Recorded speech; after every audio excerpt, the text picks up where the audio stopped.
Amen. Que Dieu vous bénisse. Prions.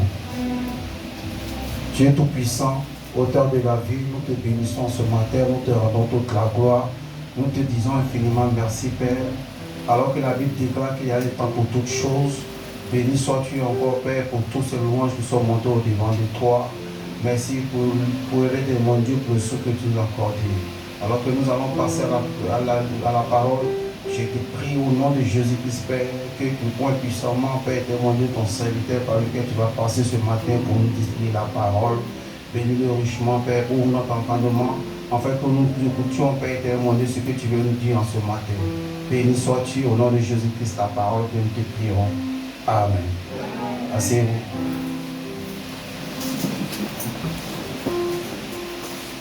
Ce matin, le pasteur ne sera pas là.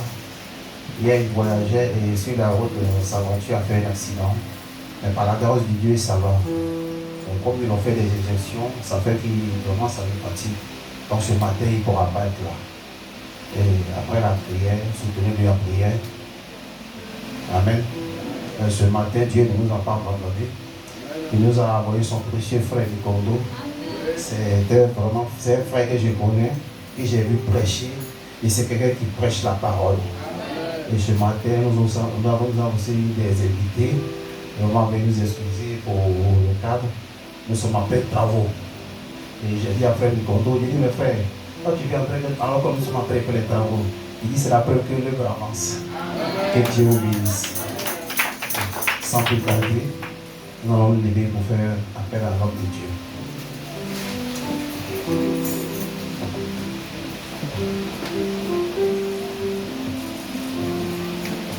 Alléluia. Que ça soit un instant, s'il vous plaît. Je vous salue tous dans le nom du Seigneur Jésus-Christ.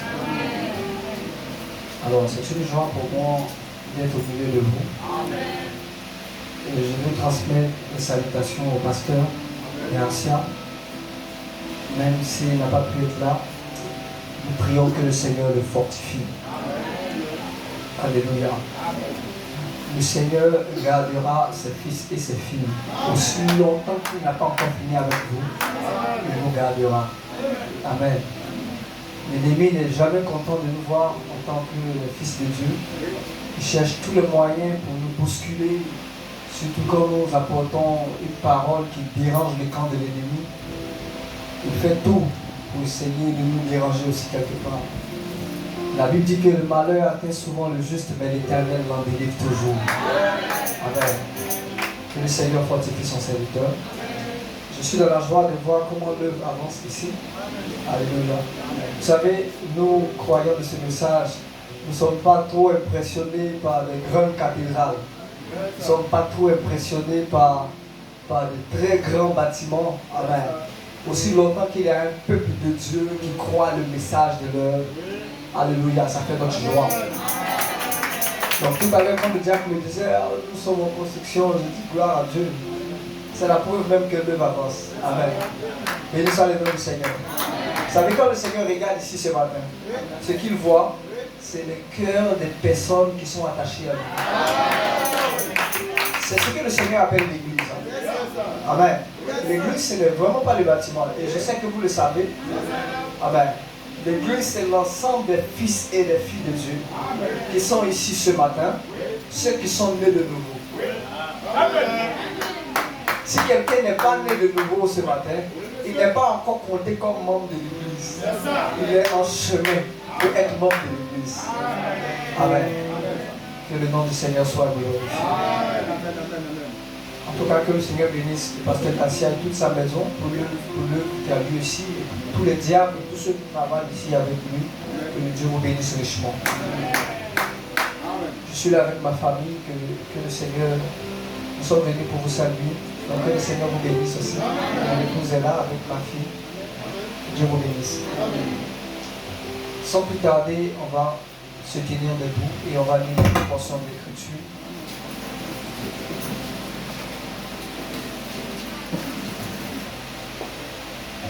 Disons un mot de prière avant de lire. Père Céleste, ce matin, nous voulons nous recommander la parole que nous avons lue. Bénis-la. et qu'elle tombe dans nos cœurs ce matin et qu'elle puisse changer la vie de quelqu'un. Père, nous sommes rentrés ici, nous ne voulons pas ressortir de la même manière. Moi-même qui me tiens ici, je suis venu pour t'écouter, Seigneur. Car je crois que de temps en temps, quand un homme de Dieu se tient à la chair, tu peux te saisir de lui et dire des choses qui le concernent lui-même. Seigneur, c'est pourquoi j'abandonne toutes choses entre tes mains. Parle-nous ce matin au nom du Seigneur Jésus-Christ. Amen. Amen. Nous allons prendre nos Bibles dans le livre de Proverbes, le chapitre 13. Proverbes, le chapitre 13, à partir du verset 15.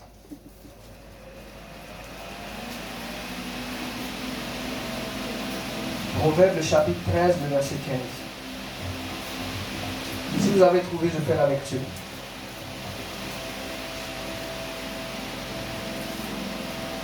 Une raison saine a pour fruit la grâce, mais la voie des perfides est rude.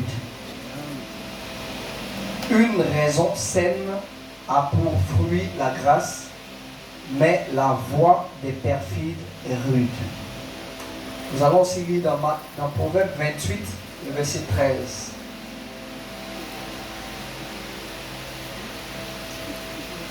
Celui qui cache ses péchés ne prospère point, mais celui qui les avoue et les délaisse obtient miséricorde. Proverbe 28, 13. Celui qui cache ses péchés ne prospère point, mais celui qui les avoue et les délaisse obtient miséricorde. Enfin, le dernier passage se trouve dans Apocalypse, le chapitre 3, le verset 19.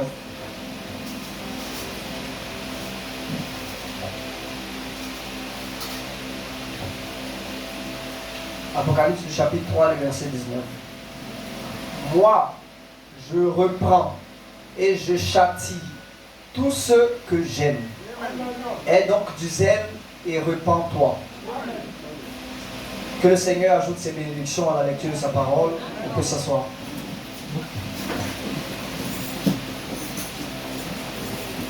Que le nom du Seigneur Jésus soit glorifié. Amen. Amen. Ce matin, je voudrais partager un sujet. C'est un sujet que j'aime beaucoup. C'est un sujet sur lequel j'aime insister chaque fois que je me retrouve au milieu des fils et des filles de Dieu. Et mon sujet, c'est la voie du perfide est rude. Amen. La voie du perfide est rude. Je vais écrire ça ici.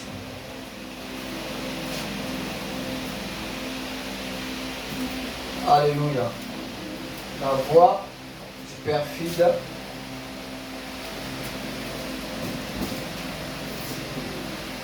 est rude. Béni soit le nom du Seigneur. La voie du perfide est rude, ou bien quelqu'un peut dire simplement la voie des perfides est rude. Comme c'est tel que c'est écrit dans Proverbes le chapitre 13, le verset 15. Amen. Comme nous ne sommes pas ici à cause de gros mots, je l'ai pris comme ça parce que c'est comme ça que la Bible a dit. Amen. Mais nous allons essayer de comprendre ce que ça veut dire. C'est quoi le mot perfide? Qu'est-ce que ça signifie? Le mot perfide signifie une personne qui agit comme un traître. Amen. De manière sournoise, une personne qui trahit la confiance d'un autre. Si un homme vous a fait confiance et ne doute pas de vous, et vous finissez par briser la confiance qu'il a placée en vous en le trahissant, alors vous êtes un perfide. Amen. C'est clair? Donc un perfide, quand on veut chercher le synonyme de perfide, le dictionnaire dit un perfide, c'est un trompeur. Un perfide, c'est un mensonger. Un perfide, c'est un hypocrite. Ça, c'est un mot que nous connaissons. Un perfide, c'est un faux. C'est un sournois. Et le dictionnaire même dit c'est un Judas. C'est un traître. C'est un double. C'est un infidèle. C'est un bandit. Regardez tout ce que le dictionnaire dit. Donc le mot perfide est fort parce qu'il regroupe tout ça. L'expression d'un hypocrite. Que le nom du Seigneur soit glorifié. La Bible dit dans Proverbe 25, verset 19, comme une dent cassée et un pied qui chancelle, ainsi est la confiance en un perfide au jour de la détresse. Ça veut dire que si vous voulez vraiment connaître ce que c'est qu'un perfide, ceux qui ont déjà eu une dent cassée ou une dent carriée, vous savez, vous pouvez avoir une dent carriée et à un moment donné vous oubliez parce que la douleur est passée. Mais au moment de manger la viande, dès que vous prenez, que vous voulez mordre, c'est là que la dent va vous trahir. Est-ce qu'il y a des gens qui ont déjà senti ça? Béni soit le nom du Seigneur. Amen. Et Jérémie 3, le verset 11 dit, l'Éternel me dit, l'infidèle Israël paraît innocente en comparaison de la perfide Juda. Parce que vous savez, le peuple d'Israël, à un moment donné, était partagé en deux. Au début, c'était un même groupe qu'on appelait le peuple d'Israël, les 12 tribus de Jacob, les 12 tribus d'Israël. À un moment donné de leur histoire, lorsque Salomon, qui était le fils de David, est devenu roi, alors il s'est détourné de la face de Dieu en construisant des temples d'idoles pour certaines de ses femmes. Salomon avait plusieurs femmes et plusieurs concubines. Et il avait certaines de ces femmes qui ne croyaient pas et qui ne craignaient pas le Dieu d'Israël. Alors, Salomon va bâtir des autels au Dieu de ces femmes. Et quand il a fait cela, le Seigneur va dire, j'avais promis que la descendance de David va toujours diriger Israël. Mais à cause de ce que Salomon vient de faire, je vais fendre le royaume de dessous Salomon. Ça veut dire que quand Salomon ne sera plus au pouvoir, je vais partager le royaume en deux. Et c'est ce qui s'est passé. Quand Salomon quitte le pouvoir, alors le royaume va être partagé en deux. Comme le Seigneur l'avait dit, il va garder une partie du royaume pour la descendance de David. Donc le fils de Salomon qui s'appelait Roboam, il va toujours avoir une partie du royaume qui était constituée de Jérusalem, qui était constituée de Juda et qui avait pour capitale Jérusalem. Et l'autre partie du royaume, qui aurait le plus grand nombre de tribus, va être dirigée par un général de Salomon qui s'appelait Jéroboam. Donc on avait d'un côté Roboam, qui était le fils de Salomon, qui va diriger une partie du royaume, c'est-à-dire Juda, qui avait pour capitale Jérusalem. Et de l'autre côté, on va avoir l'un des généraux qui s'appelait Jéroboam, qui va diriger la partie qui s'appelait Israël maintenant, puisque ça avait le plus grand nombre de tribus, ça va garder le nom de Israël. Et la capitale d'Israël était Samarie. Amen. Vous êtes avec moi?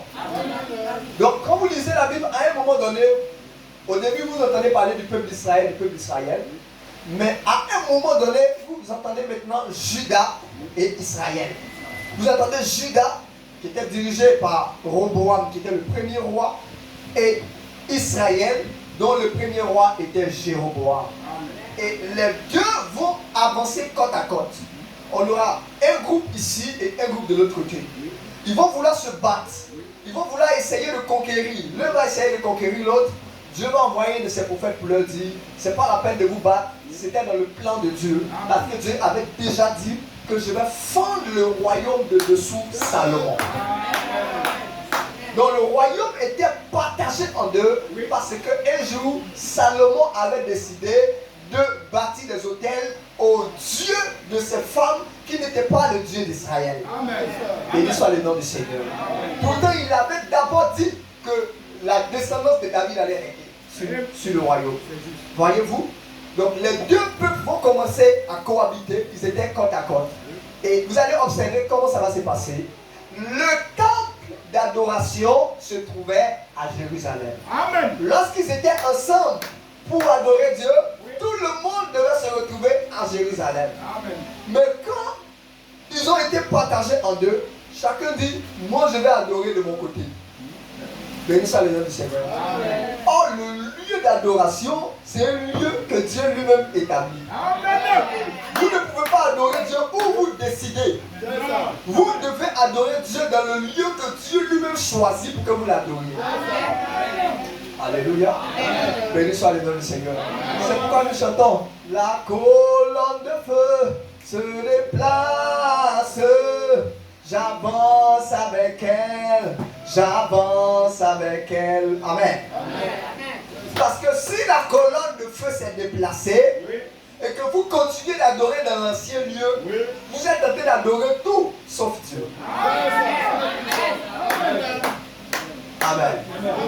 Donc au départ, le peuple d'Israël va se déplacer pour aller vers le peuple de Juda, pour aller dans le temple que Dieu avait déterminé pour l'adoration. Ils vont adorer là-bas et ils vont rentrer chez eux. Comme ça se faisait avant de toutes les manières. Parce que toutes les tribus devaient se retrouver là-bas. À un moment donné, le peuple d'Israël a commencé à dire, mais si on laisse aller notre peuple là-bas pour adorer tout le temps, ils vont commencer à rester là-bas et on va manquer. C'est-à-dire le nombre de notre population va diminuer. Nous, on ne veut pas être soumis au peuple de Juda. Donc, il va y avoir un roi qui va décider de bâtir des hôtels. Des hôtels qui n'étaient pas des hôtels pour le Dieu d'Israël. Des idoles. Et il va dire au peuple, à partir d'aujourd'hui, nous ici, on ne va plus à Jérusalem. On va adorer ici. Il a créé un autre lieu d'adoration. Vous savez, le peuple de Dieu est considéré comme une épouse pour lui. Israël est l'épouse du Dieu d'Israël. Amen. Amen. Amen. Et donc, quand ça va se passer comme ça, c'est comme si Israël a décidé de chercher un autre époux alors qu'elle est déjà mariée. Elle est déjà mariée au Dieu Tout-Puissant. Et elle décide d'aller prendre d'autres dieux. Et Dieu appelle cela l'adultère. C'est ça. Amen. Vous êtes avec moi? Amen. Vous êtes avec moi? Amen. Quand un peuple commence l'adultère, ce que le Seigneur fait, le Seigneur lui donne une lettre de divorce. C'est ça. Amen. Dieu va donner une lettre de divorce au peuple d'Israël. Parce qu'ils ont commencé à adorer les idoles. Ils ont commencé à se détourner de l'adoration véritable. Et vous savez, la lettre de divorce de Dieu, qu'est-ce que c'était? La lettre de divorce de Dieu, c'est qu'il y avait un peuple qui s'appelait la Syrie en ce temps-là. C'était un peuple très puissant. Alors, Dieu va envoyer le peuple d'Assyrie pour venir prendre le peuple d'Israël en captivité comme des esclaves. Ils vont raser le peuple d'Israël. Comme vous voulez adorer les dieux des idoles, alors vous n'avez plus de force et vous n'aurez plus la protection du grand Dieu Tout-Puissant. Donc le peuple d'Israël sera emporté en captivité en Assyrie. Amen. Et comme le territoire était riche en vignes, ça c'est la Bible qui le dit, ils vont envoyer certains membres de ce peuple qui a été déporté pour revenir cultiver la terre, pour qu'ils aient toujours des vignes. Ils vont aussi envoyer d'autres populations, eux-mêmes les populations d'Assyrie. Et donc on aura sur le territoire d'Israël maintenant un peuple mélangé. C'était plus des juifs purs, c'était des juifs qui étaient mélangés avec des Assyriens et qui vont cohabiter sur le territoire pendant un bon moment. Amen. Et les véritables juifs qui constituaient Juda, ils vont regarder maintenant le peuple d'Israël à côté, dont la capitale était Samarie. Ils vont les regarder comme des gens qui ne sont pas des croyants. Parce qu'ils n'étaient plus des juifs purs. Ils s'étaient mélangés avec les Assyriens qui étaient venus sur le territoire avec d'autres peuples d'à côté pour cultiver. Donc les véritables juifs regardent maintenant les autres qui sont à côté, dont la capitale s'appelle Samarie. On les regarde comme des gens qui ne sont pas purs. Alléluia. C'est pourquoi les juifs regardent les samaritains et ils disent que vous n'êtes pas vraiment des juifs. Vous n'adorez pas comme il faut. Amen. C'est pourquoi quand Jésus rencontre la femme samaritaine là-bas, alléluia, et qu'elle commence à parler avec lui, il dit, mais vous les juifs, normalement vous n'avez pas de rapport avec nous les samaritains. Alléluia. Parce que vous les juifs, vous dites que nous devons adorer à Jérusalem, alors que nous, nos parents nous disent que nous devons aller adorer sur la montagne. Vous êtes avec moi ce matin? Vous êtes avec moi ce matin? Donc voici comment entre les juifs et les samaritains ils ont commencé à se regarder d'une manière bizarre. Donc il y avait une certaine méfiance. Oui. Quand un juif voit un samaritain, il se dit, oh, ce gars-là, il ne connaît pas Dieu. Amen. Il ne vient pas adorer à Jérusalem. Et donc Dieu leur avait donné leur lettre de divorce. Et ils ont été emportés en captivité. Alléluia. Béni soit le nom du Seigneur. Maintenant, Judas est juste à côté. Ils ont vu ce que Dieu a fait avec le peuple d'Israël lorsqu'ils se sont détournés de Dieu, lorsqu'ils ont commis l'adultère. Et la Bible dit, prenez vos Bibles, s'il vous plaît. Amen. On va prêcher ensemble. Amen. Dans Jérémie, le chapitre 3, le verset 8. Regardez ce que la Bible va dire. Dans Jérémie, le chapitre 3, le verset 8. Si vous avez trouvé, je fais la lecture. La Bible dit, quoique, Jérémie chapitre 3, le verset 8. Quoique j'eusse répudié l'infidèle Israël à cause de tous ses adultères, et que je lui eusse donné sa lettre de divorce, j'ai vu que la perfide Judas, sa sœur, n'a point eu de crainte et qu'elle est allée se prostituer pareillement. Amen. Vous êtes avec moi? Amen. Donc Dieu a donné une lettre de divorce à Israël quand un peuple les a emportés en captivité. Oui. Judas était à côté. Dieu peut se dire, le peuple de Judas, c'est mon peuple. Amen. C'est la descendance de David. Oui. Et la descendance de David, ils tiendront bon. Oui. Vous savez, quand Dieu nous regarde, hein, il nous fait confiance et il se dit, les enfants que vous voyez, ils tiendront bon. Amen. Même quand Satan vient se présenter comme au temps de Job, vous dites, oh, voici ses faiblesses. Dieu, il croit en vous. Et il dit à Satan, mon enfant que vous voyez, il tiendra bon. Donc c'est comme ça que Dieu pensait du peuple d'Israël, de Judas. Amen. Il dit, c'est vrai qu'Israël se sont détournés, mais Judas c'est la descendance de David, mon serviteur. Et ils tiendront bon. Amen. Et voici que celles sur qui on compte, celles en qui Dieu a confiance, à un moment donné, va avoir des rois qui vont aussi commencer à mettre des idoles dans le peuple. Qui vont commencer à rejeter ce que les véritables prophètes de Dieu disaient et vont entraîner le peuple dans l'idolâtrie. Alors que Dieu avait totalement confiance en ce peuple-là. Alors il va déclarer par la bouche de Jérémie. Il dit, quoique je suis répudié Israël, l'adultère Israël, l'infidèle Israël, à cause de ces nombreux adultères, et que je lui eusse donné une lettre de divorce, malgré que j'ai donné une lettre de divorce. Amen. J'ai vu que la perfide Judas, là maintenant, il n'est plus infidèle.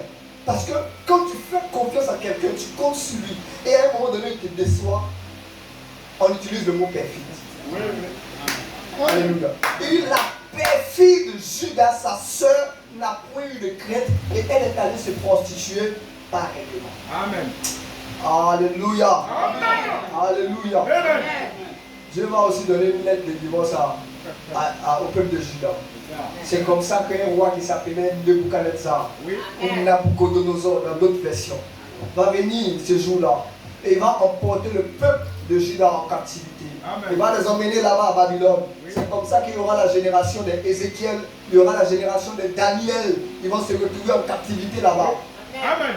Parce qu'à un moment donné, ils avaient été des perfides. Amen. Et Dieu va donner une lettre de divorce. Quand il te donne une lettre de divorce, il te fait quelque chose que tu regrettes. Et quand tu t'assois, tu te dis, mais je n'aurais jamais dû faire cela. Amen. J'ai agi comme un perfide. Je n'aurais jamais dû faire cela. Amen. Bien aimé, je sais que vous avez compris le mot perfide. Oui, monsieur. Et la raison pour laquelle je veux prêcher sur la voix des perfides et rudes ce matin, c'est parce qu'au milieu des frères et sœurs du message, nous avons la révélation de la prédestination. Amen. Vous avez la révélation de la prédestination. Quand vous la comprenez, et si vous la comprenez mal, vous vous dites que vous êtes déjà sauvés. Alors, comme le Seigneur ne peut plus vous perdre, alors de temps en temps, vous vous donnez quelques libertés d'aller faire des choses interdites et vous vous dites, oh non, le Seigneur va me pardonner. De toute façon, j'ai cru le bonjour et son message. Alléluia. Et beaucoup de gens tombe dans ces choses, il tombe dans la légèreté, il tombe dans le mensonge, il tombe dans le vol, il tombe dans beaucoup de choses et ils ne savent pas qu'ils sont sur le mauvais chemin. Ils pensent que malgré tout, comme ils sont des prédestinés, alors le Seigneur viendra les prendre comme ça. Je suis désolé de vous dire cela. Que la voix des perfides est rude. Alléluia. Je suis désolé de vous dire ce matin que la voix des perfides est rude. Amen. Que le nom du Seigneur soit glorifié. Cela arrive parce que beaucoup de gens ne comprennent pas bien ce que c'est que la grâce. Vous savez, même au temps de Frère Branham, il y avait beaucoup de courants de pensée. Il y avait beaucoup de courants de pensée. Et le prophète même en parle. Il en parle dans comment l'ange est venu à moi et sa conviction. Amen. Et dans certains courants de pensée qu'il touche, il parle du calvinisme, il parle de l'universalisme, de la doctrine des arminiens, etc. Et aujourd'hui, ces mêmes courants de pensée-là influencent le monde religieux. L'universalisme, ce sont des gens qui croient que Dieu est tellement bon, le Dieu créateur des cieux et de la terre. Il est tellement bon qu'il ne peut pas envoyer des gens en enfer. Il est tellement bon qu'il va sauver tout le monde. Il y a des gens sur cette terre qui pensent comme ça. Ils se disent que de toute façon, qu'ils aillent à l'église ou pas, on a un Dieu qui est tellement bon, il ne pourra pas envoyer des gens en enfer. Comment il va envoyer des gens en enfer?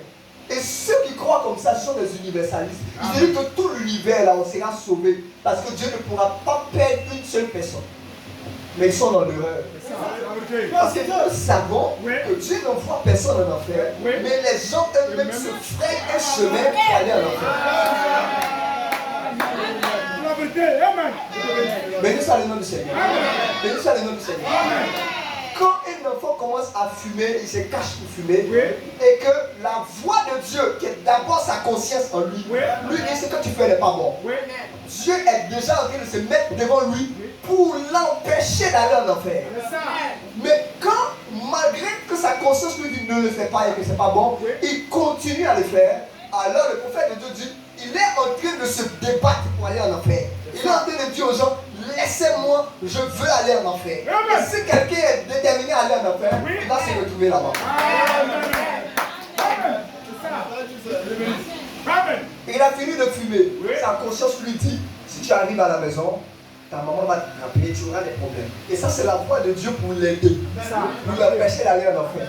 Et lui, ce qu'il va faire, il va combattre contre cette voix-là. En allant chercher des bonbons, en allant chercher des chewing-gums, pour mettre dans sa bouche, pour essayer de casser l'odeur. Quand il le fait, il est conscient qu'il vient de faire quelque chose de mal. Et il veut effacer l'odeur, pour que sa bouche puisse sentir bon. Et quand il fait ça, le prophète de Dieu nous dit, il est en train de se débattre pour dire, laissez-moi, la voix qui me parle là, laisse-moi, je veux aller en enfer.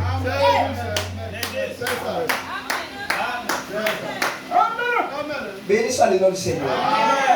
Béni soit le nom du Seigneur. Quand il arrive à la maison, vous savez, Dieu est tellement bon. Il va mettre tout en œuvre pour empêcher l'homme d'aller en enfer. Donc il va mettre encore une autre barrière.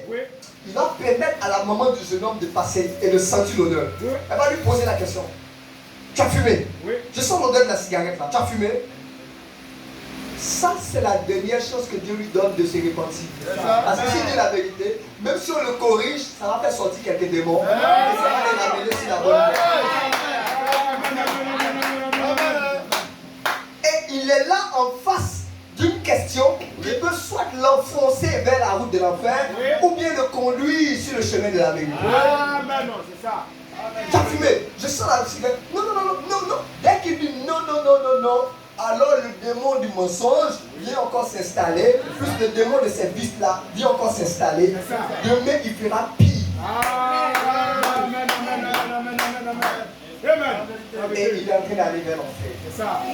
Et quand il va se retrouver là-bas ce jour-là, ce n'est pas quelqu'un qui va lui dire non, on t'a envoyé en enfer. Il saura que c'est lui-même qui s'est frayé le chemin pour venir en enfer. Amen.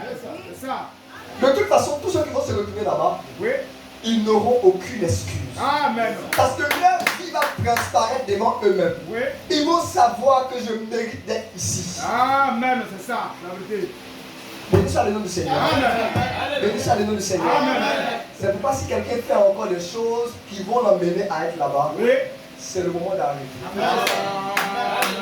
Même quand personne ne te voit, quand cette chose va te conduire là-bas, tu seras là, toi seul, et personne ne pourra te conseiller. C'est ça. Parce que là-bas, il n'y a plus de chemin de retour. Oui, monsieur.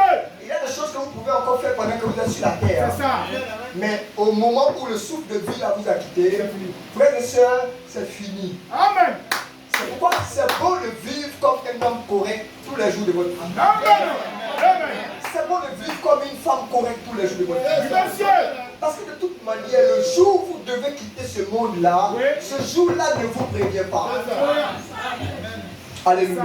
Amen. Alléluia. Amen. Et ce jour-là, quand ça arrive, il y a des gens qui ont la volonté de revenir ici, qu'on leur accorde encore 5 minutes de vie, et ils vont venir se mettre à l'autel pour se repentir de tous leurs péchés. Mais quand ils ont déjà franchi le seuil et qu'ils se retrouvent de l'autre côté, c'est déjà trop tard. Amen. C'est ça. Amen. Je vous dis la vérité. Amen. Il y a des personnes qui étaient dans l'église, membres de l'église, on les a pris, nous on était ici, on chantait, oh gloire à Dieu, ils se retrouvent dans la gloire. Mais qui vous dit qu'ils sont dans la gloire? Amen. Qui vous dit qu'ils sont dans la gloire? Nous essayons souvent de nous consoler, de nous confronter nous-mêmes. Alors que la vie des gens dans le secret est une vie qui n'est pas une vie chrétienne. Et ce jour-là, ils vont se retrouver là-bas, ils vont se retrouver là-bas seuls, avec le désir de revenir sur la terre. Alléluia. Alléluia. Alléluia. Ils ont envie de revenir seulement 10 minutes pour venir réparer quelque chose qu'ils n'ont pas eu le temps de réparer. Dieu te donne aujourd'hui l'occasion de le faire pendant que tu es là. Si tu as quelque chose contre quelqu'un, mieux vaut réparer cela et vivre comme un homme libre tous les jours de ta vie. Je vous dis, si l'enlèvement n'arrive pas, au moins la mort peut arriver tous les jours de notre vie. Béni soit le nom du Seigneur. Vous savez, vous n'arriverez pas forcément à 80 années, à 90 ans avant de mourir. Aujourd'hui, on peut mourir à tout âge. Il y a des gens de 15 ans qui sont déjà partis, de 16 ans, de 20 ans, de 30 ans. Alors ne te dis même pas que tu es jeune et que tu as tout le temps devant toi. La tricherie que tu caches même à l'école, c'est ça qui va conduire ton âme à l'enfer. Quand tu seras là-bas, il n'y aura personne qui va te dire que tu as mal fait. Tu sauras que tu as mal fait. Béni soit le nom du Seigneur. Frères et sœurs, je ne veux pas ce jour-là, quand on sera en train de m'ensevelir, que je puisse avoir le souvenir de quelque chose que je n'ai pas réparé. Et je sais que toi aussi tu ne veux pas être dans cette situation-là. Alléluia. Où on fait rentrer ton corps dans l'église, et puis toi qui te retrouves de l'autre côté, tu as envie qu'on te donne quelques 10 minutes pour descendre ici à l'hôtel, pour te repentir. Ce matin tu as l'occasion de le faire. N'attends pas ce jour-là. Parce que ce jour-là, ce sera trop tard. Béni soit le nom du Seigneur. Béni soit le nom du Seigneur. Frère, nous rions, nous nous amusons souvent, mais il y a des sujets sur lesquels on ne doit plus plaisanter. Alléluia. Nous devons être plus sérieux avec ces choses, parce que l'un de ces jours, les frères que tu vois ne seront pas là. Les sœurs que tu vois ne seront pas là. Tu seras seul à seul avec ta situation, avec la vie que tu auras menée sur la terre. Que Dieu vous bénisse. Et on se cache, on fait certaines choses, et comme le pasteur ne nous voit pas, et comme le frère ne nous voit pas, on se dit qu'on a tout le temps, et qu'on va réparer, et qu'on va faire ceci ou cela. Que Dieu nous aide. Alors l'universalisme, ce n'est pas ce que nous croyons. Amen. Ceux qui pensent que tout le monde sera sauvé, et que Dieu va sauver tout le monde. Non, non, non, non, non. Dieu veut sauver tout le monde. Mais les gens eux-mêmes se frayent le chemin pour aller en enfer. Et ceux qui frayent le chemin pour aller, ils iront là-bas. Le Seigneur sera vraiment désolé. Il sera désolé de vous voir là-bas. Mais il ne pourra rien faire pour vous. Parce qu'en ce temps-là, ce sera tard. Il a déjà tout fait. Ce qu'il a déjà fait, c'est que maintenant, si tu as quelque chose de caché, tu as encore la possibilité de te repentir. Il peut ôter ton péché. Parce qu'il a déjà payé le prix pour ça. Mais si tu n'écoutes pas sa voix pendant que tu es vivant, et que tu te retournes de l'autre côté, le Seigneur te regardera. Il aura pitié pour toi. Il pourra même pleurer. Mais il ne pourra plus te sauver. Parce qu'il l'avait déjà fait. Et tu ne l'auras pas accepté. Béni soit le nom du Seigneur. Oh, je vais quitter ce monde comme un pèlerin qui a été un pèlerin étranger et qui a vécu une vie chrétienne. En sachant que j'ai tout réglé derrière moi. Alléluia. Alléluia. Oh, si tu te souviens de quelque chose ce matin, tu ne vas même pas attendre que quelqu'un te demande d'aller à l'hôtel. Béni soit le nom du Seigneur. Souvent, à un moment donné, c'est comme si on va forcer les gens pour quelque chose qui les concerne eux-mêmes. Ils savent que leur cœur les condamne pour quelque chose et ils gardent cela. Frères et sœurs, nous n'avons plus beaucoup de temps à passer ici. L'un de ces jours, nous allons passer. Amen. Que Dieu vous bénisse. Amen. Il n'y a pas seulement les universalistes. Il y a les calvinistes. Les calvinistes croient dans la sécurité éternelle. Mais ils croient dans la sécurité éternelle d'une autre manière. Ils se disent, une fois sauvé, toujours sauvé.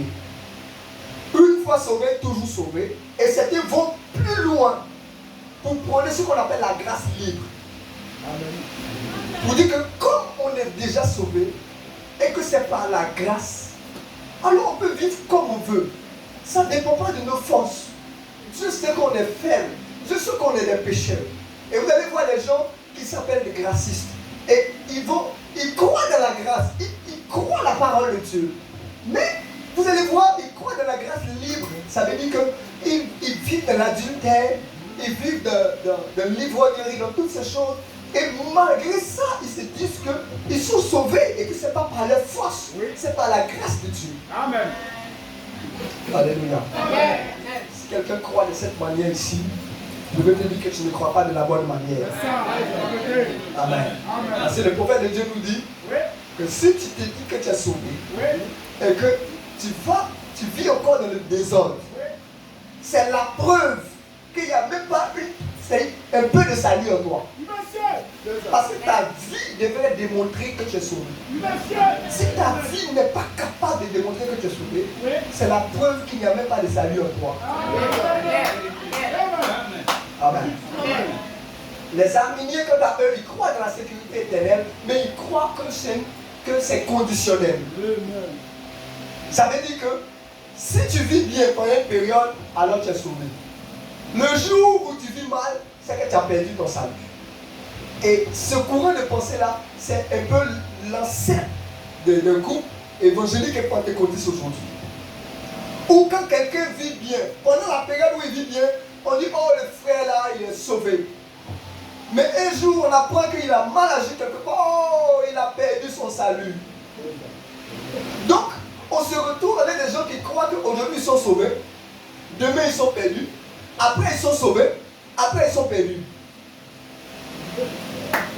Dieu ne sauve pas comme ça. Alléluia. C'est pas comme ça que Dieu sauve. Que le nom du Seigneur soit béni. Vous voyez comment la grâce a été tordue.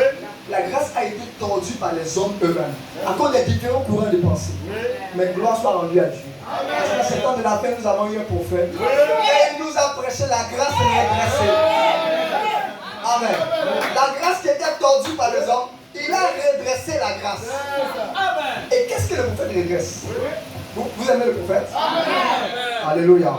Vous aimez le prophète? Le prophète de Dieu vient redresser comme ça.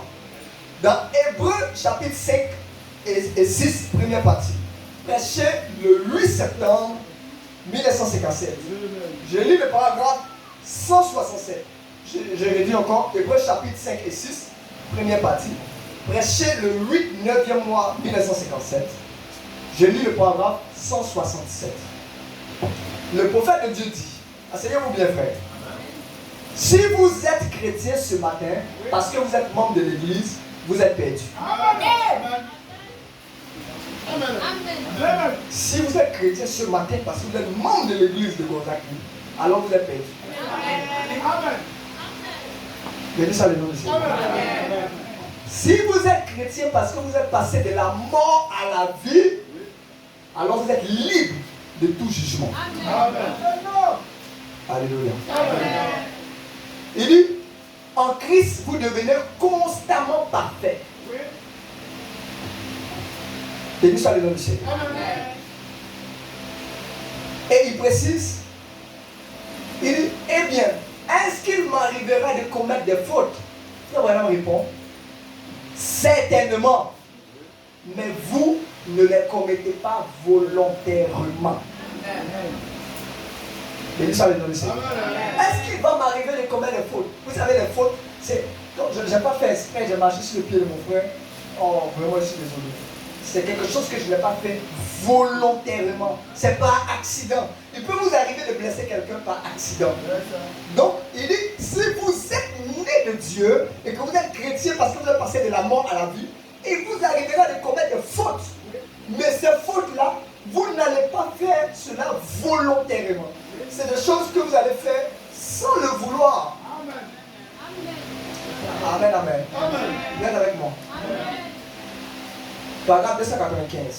Il dit, s'il nous a prédestinés avant la fondation du monde et qu'il a connu chacun de nous par son nom avant la fondation du monde et qu'il nous a élus pour la vie éternelle et qu'il a envoyé Jésus-Christ pour nous racheter et qu'il nous a vus il y a 6000 ans afin que nous puissions apparaître à sa louange dans sa gloire, comment pourrait-on être perdu?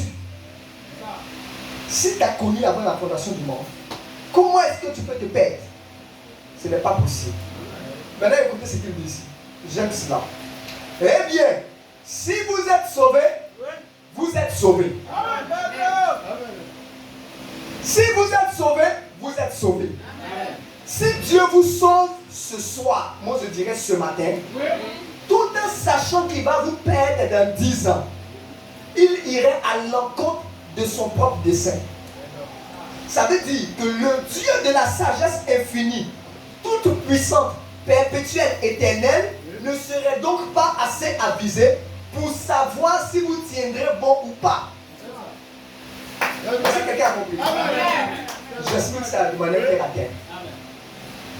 Le prophète de Dieu dit, frère Branham dit, si Dieu vous sauve aujourd'hui, en sachant que dans 10 ans vous allez vous perdre, vous allez abandonner ma parole et que vous allez vous retrouver dans le monde. Si Dieu le fait, en sachant que vous allez vous perdre demain, ça veut dire que ce n'est pas un Dieu omniscient. Parce qu'un Dieu omniscient, c'est quelqu'un qui connaît la fin avant le commencement. Béni soit le nom du Seigneur. Or, pour que Dieu vous sauve, c'est-à-dire qu'il vous appelle à lui, et puis il va vous sceller de son esprit. Donc, si le Seigneur vous scelle de son esprit ce matin, ça veut dire qu'il a regardé sur les années à venir et il sait que vous allez tenir bon. Alléluia. Alléluia. Parce que je vous dis que si Dieu voit quelqu'un entrer ce matin, comme il connaît la fin avant le commencement, et il sait que c'est quelqu'un qui n'est pas sérieux, il est juste venu pour tourner là, comme les gens qui viennent juste pour chercher une femme dans l'église, ou bien il est venu juste pour chercher un frère. Si le Seigneur, il connaît vos intentions, il ne va pas vous sceller de son esprit. Parce que si le Seigneur scelle quelqu'un de son esprit, la personne ne peut plus jamais se perdre. Quelqu'un qui n'a pas bien dit ça. Dieu ne se trompe pas. Mais si par hasard Dieu se trompait, c'est-à-dire le Saint-Esprit descend ce matin et il scelle une personne de son esprit. S'il a fini de sceller cette personne-là, la personne ne peut plus jamais se perdre. Béni soit le nom du Seigneur. Amen. Parce que Dieu n'est pas un donateur indien qui donne et il arrache. Amen. Quand Dieu t'a donné, il t'a donné. Amen. Quand Dieu t'a sauvé, il t'a sauvé. Amen. Béni soit le nom du Seigneur. Amen. Béni soit le nom du Seigneur. Amen. Maintenant, il ne le fera pas s'il sait que tu es venu pour une intention juste quelques temps. Après, tu vas retourner. Tu es venu juste pendant quelques années parce qu'il y a une fille qui t'a dit, ah, nous chez nous là. Ah, si tu ne viens pas dans mon église, tu ne peux pas me marier. Ah, nous dans notre église là, pour être dans le message, et qu'on se marie entre nous. Donc, le monsieur, il a commencé à porter les vestes comme tout le monde. Il est venu dans l'église. Il s'est assis. Il a fait 1 mois, 2 mois, 1 an, 2 ans. Et que tous les frères s'habituent à lui. Comme tout le monde est habitué maintenant, il dit à la soeur, tu as vu, je t'ai dit, j'allais venir. Et maintenant, il se marie. Quand quelqu'un fait ça, Dieu connaît ses intentions même du futur. La Bible dit, Jésus savait dès le départ qui le trahirait. C'est ça. Judas marchait avec Jésus, il se comportait comme un agneau, il était le trésorier. Jésus n'a pas dit non, ne lui donnez pas. Mais malgré qu'on lui confiait toutes ses tâches, il allait, il priait pour les malades, ils étaient guéris. Malgré tout ce que Judas faisait, la Bible dit, Jésus savait dès le début que Judas allait le trahir. Béni soit le nom du Seigneur. Béni soit le nom du Seigneur. Donc, il ne va pas gaspiller son Saint-Esprit. C'est quelqu'un qui a l'intention d'abandonner. Mais la bonne nouvelle pour vous, c'est que si le Seigneur vous scelle de son esprit ce matin, ça veut dire que Dieu sait que malgré les vents et les marées, Dieu sait que vous tiendrez bon. Oh, touche ton voisin, dis-lui, Dieu sait que tu tiendras bon.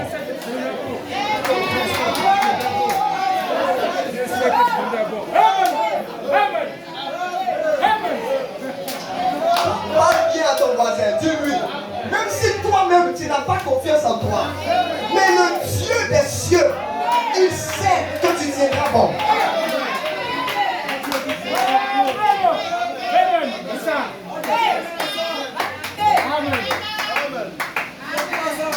C'est pourquoi quand les difficultés arrivent, quand les tentations se présentent, souvenez-vous et faites ça.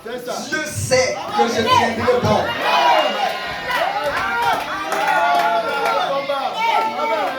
Quand les Jézabel sont venus passer et que vous marchez, vous avez oublié votre identité, rappelez-vous. Et puis vous-même vous dites, Dieu sait que je tiendrai bon.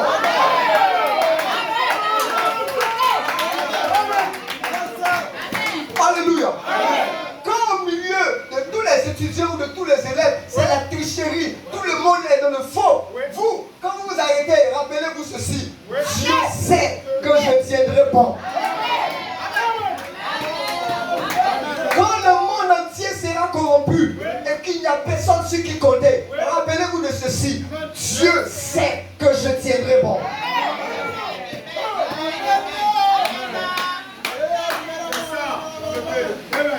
Béni soit le nom du Seigneur. Alléluia. Alléluia. Alléluia. Et comme Dieu sait que vous tiendrez bon, amen, il ne s'inquiète pas. Il ne s'inquiète pas. Amen.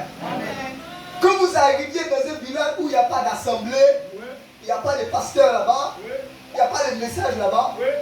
Quand vous arrivez et qu'on vous dit ici, il n'y a pas d'église, rappelez-vous de ceci. Dieu sait que je tiendrai bon. Peu importe le lieu, peu importe la circonstance, Dieu a confiance en vous. Je veux que ça donne la force à quelqu'un ce matin. Je veux que ça donne la force à quelqu'un ce matin. Je veux que ça donne la force à quelqu'un ce matin. Pour continuer le chemin. Je sais que je tiendrai bon. Et ce que Dieu a fait avec Job, il le fait souvent pour vous. Oui, monsieur. Il ne doute pas de ses enfants. Dieu sait. C'est-à-dire, il a confiance en vous jusqu'à ce que vous-même vous deveniez perfect. Béni soit le nom du Seigneur. Béni soit le nom du Seigneur. Amen. Alors, quand il vous sauve, maintenant, si vous-même vous dites, ah, ok, je vais le mettre à l'épreuve et je verrai ce qu'il va faire. Comme il m'aime, comme il sait qu'il est terrible, bon, comme il a confiance en moi, je vais le mettre à l'épreuve. Frère, madame, si vous le faites, alors il ne connaît pas la fin dès le commencement. Ça veut dire si vous essayez de vouloir faire le mal en pensant que oh, je vais voir ce qu'il va faire, ça veut dire que pour vous, il savait que vous allez vous comporter comme ça. Il connaît la fin avant le commencement. C'est vous qui pensez que vous avez été scellé. Et vous voulez avoir des pensées comme ça. Dès que vous avez ce genre de pensées là, ça veut dire que ça ne surprend pas Dieu. Alléluia. Ça ne surprend pas Dieu. Que le nom du Seigneur soit béni. Amen. Maintenant, regardez ce qu'il dit. Paragraphe 299. Il dit, maintenant vous dites, eh bien frère Branham, alors si je deviens chrétien, je peux donc faire tout ce que je veux. Asseyez-vous bien, vous donnez la réponse du prophète. Quelqu'un dit donc, Ah, ça veut dire quoi? Frère Branham, si c'est le cas, ça veut dire si je deviens chrétien, je peux faire tout ce que je veux. Frère Branham répond, absolument. Absolument. Si vous devenez chrétien, faites tout ce que vous voulez. Et je vous garantis que vous n'aurez aucun désir de mal agir. Est-ce que quelqu'un a compris ça? Oh, acclamons le Seigneur.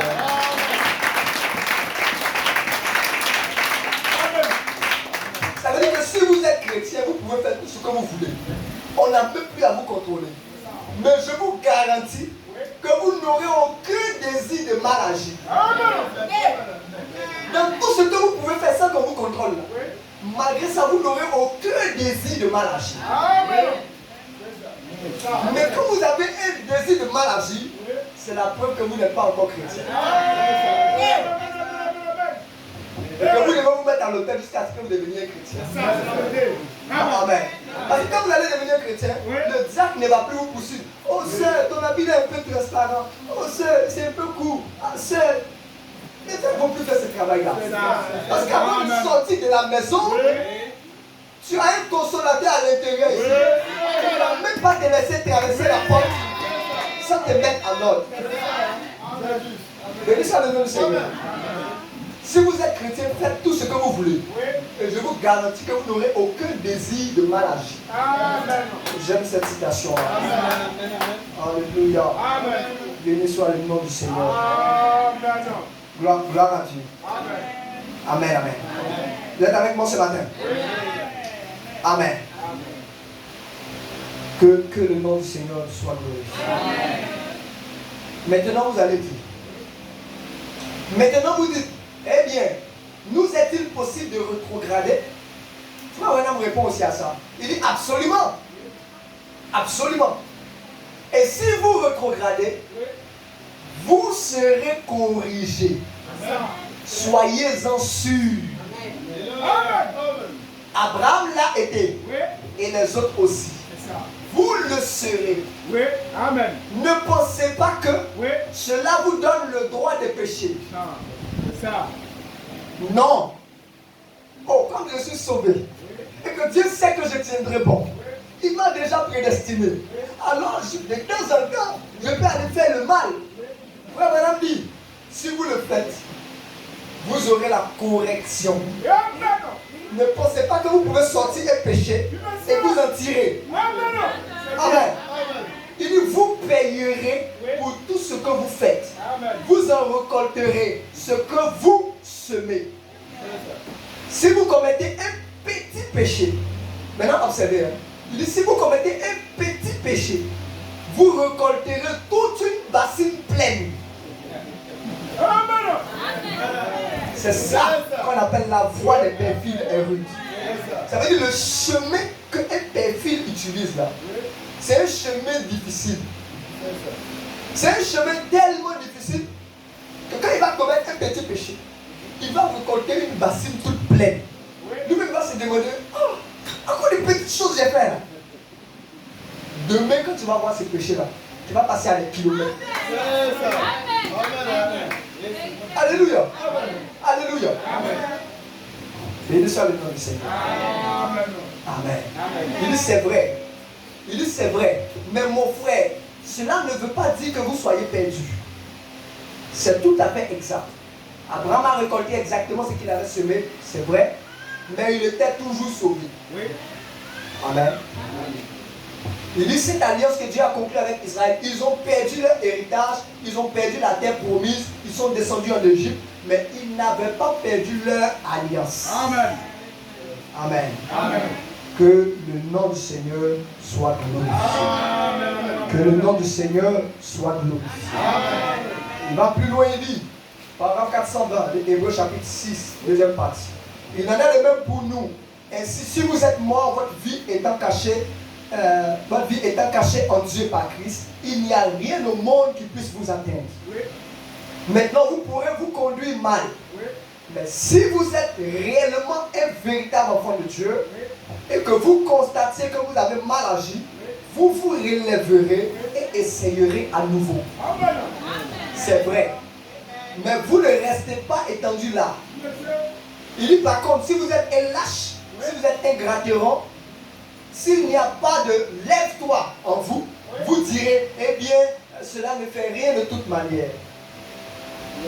Donc la correction que Dieu apporte, c'est pour aider quelqu'un qui est un fils de Dieu, qui est sauvé, pour le ramener sur le bon chemin. Amen.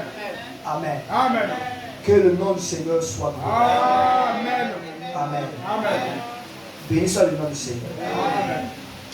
Ah, je vais lire encore une citation dans ce sens-là. Tout à l'heure, il a dit que vous ne le commettez pas volontairement. Mais il y a une autre partie où il dit il peut vous arriver même de faire ça volontairement. Parce qu'il y a des fils de Dieu qui vont et qui font des mauvaises choses volontairement. Je vais lire ça. Amen. Je suis toujours dans Hébreux chapitre 6, maintenant troisième partie, paragraphe 598. Il dit maintenant on reçoit des coups de fouet pour avoir mal agi. On récolte ce qu'on a semé. On reçoit cela. Ne croyez donc pas que vous pouvez simplement continuer à sortir et à pécher et vous en tirer avec cela. Si vous le faites et que vous affichez ce comportement, cela montre que vous n'êtes pas né de nouveau. Le saisissez-vous? Amen. Amen. Amen. Béni soit le nom du Seigneur. Si vous avez encore le désir de faire le mal, alors vous êtes dans l'erreur. Mais lorsque nous posons nos mains sur sa tête et nous confessons nos péchés, nous sommes nés de nouveau de l'Esprit de Dieu, nous n'avons plus le désir du péché. Pour vous, le péché est mort. C'est ça, dès maintenant et pour l'éternité. Il dit, vous commettrez des fautes. Paragraphe 599. Vous tomberez. Il dit, vous ferez volontairement le mal. Vous sortirez des fois et ferez des choses. Oui. Cela ne signifie pas que vous êtes perdu. Cela signifie que vous allez recevoir la correction. Amen. Amen. Que le nom du Seigneur soit glorifié. Amen. Que le nom du Seigneur soit glorifié. Et c'est ce qui se passe dans la vie de plusieurs croyants. Parce qu'ils sont prédestinés. Oui. Alors ils sortent et ils font ce qu'ils veulent. Oui. Alors ils sortent et ils commencent à vivre comme ils veulent. Oui. Ils se disent qu'ils ont eu l'échappatoire. Oh, je vais venir le dire au pasteur. Je vais confesser ça à mon pasteur. Mon pasteur, il est bien. Il va m'aider à prier. Vous savez, votre pasteur peut vous pardonner. C'est ça. Et vous pouvez avoir beaucoup de problèmes avec Dieu. C'est pourquoi ne faites pas exprès pour aller pécher. Le prophète dit, vous sortirez, vous ferez volontairement le mal. Quand vous allez venir devant le pasteur, vous allez essayer d'embellir, essayer d'arranger ça à votre manière, pour que le pasteur puisse vous comprendre. Mais le Dieu qui est au-dessus, il connaît la vraie version de ce que vous avez expliqué.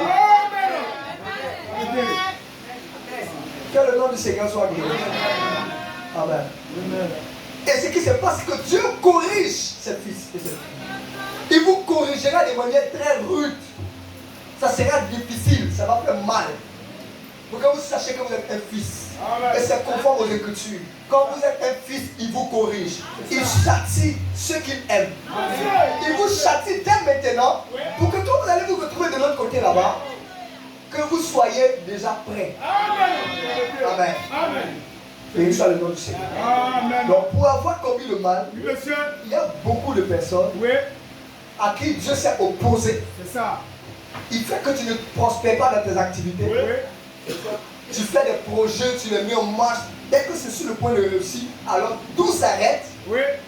Ou bien ça te retarde. Parce que tu as commis le péché, tu n'arranges pas les choses. C'est ça.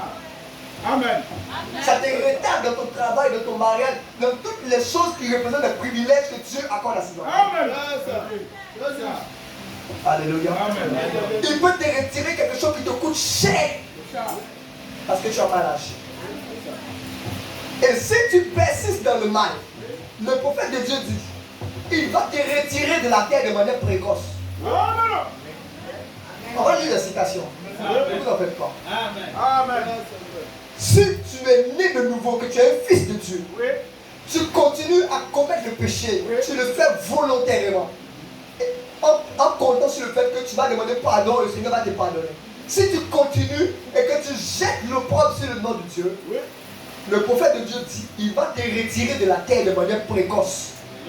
Ça veut dire que si tu étais prévu vivre 70 ans ou 80 années, et que tu as 20 ans, tu vas voir que peut-être à 25 ans, à 30 ans, il te retire de manière précoce.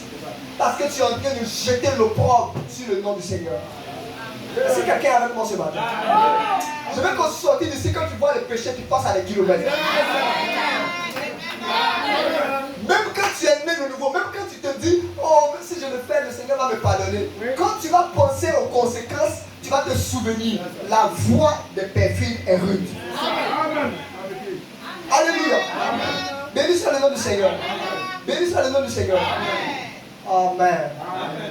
Que le nom du Seigneur soit glorifié. Amen. Maintenant, si vous commettez le mal, vous êtes au milieu de l'église, vous commettez le mal tout le temps.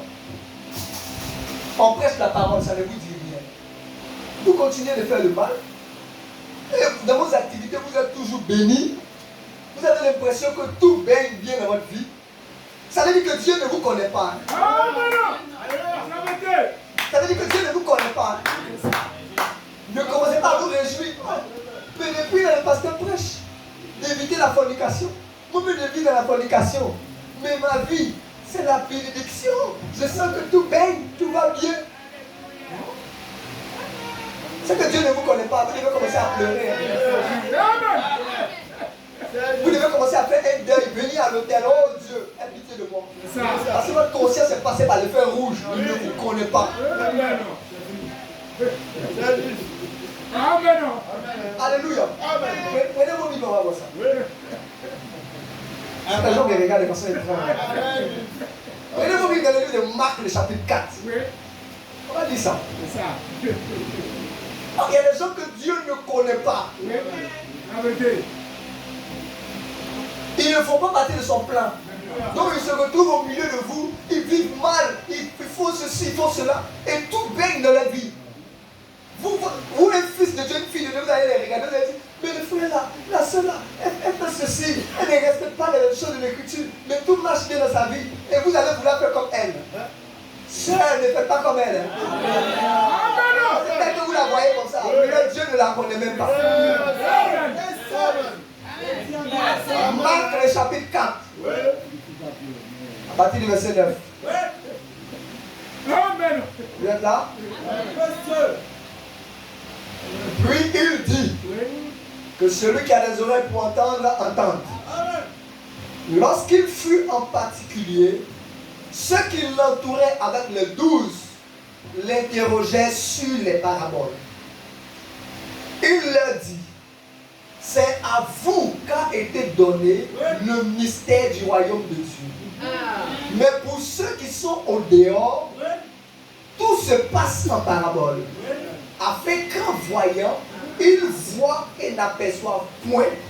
Et qu'en entendant, ils entendent et ne comprennent point. De peur qu'ils ne se convertissent et que les péchés ne leur soient pardonnés. Quelqu'un n'a pas bien compris. Je vais expliquer ça. Alléluia. Le Seigneur Jésus avait des cours, le cours du matin et le cours du soir. Le cours du soir n'a pas commencé aujourd'hui. Il y avait le cours du matin où on se retrouve tout le monde, où il commence à parler en parabole. Le cours du jour, tout le monde est présent. Les pharisiens sont là, les sadducéens sont là, les disciples de Jésus sont là. Tout le monde est rassemblé. Et Jésus prêche en parabole. Cours du jour, il prêche la parole, il prêche la parole. Amen. Le soir, il prend un petit noyau constitué de ses 12 disciples. Il va faire le cours de renforcement le soir.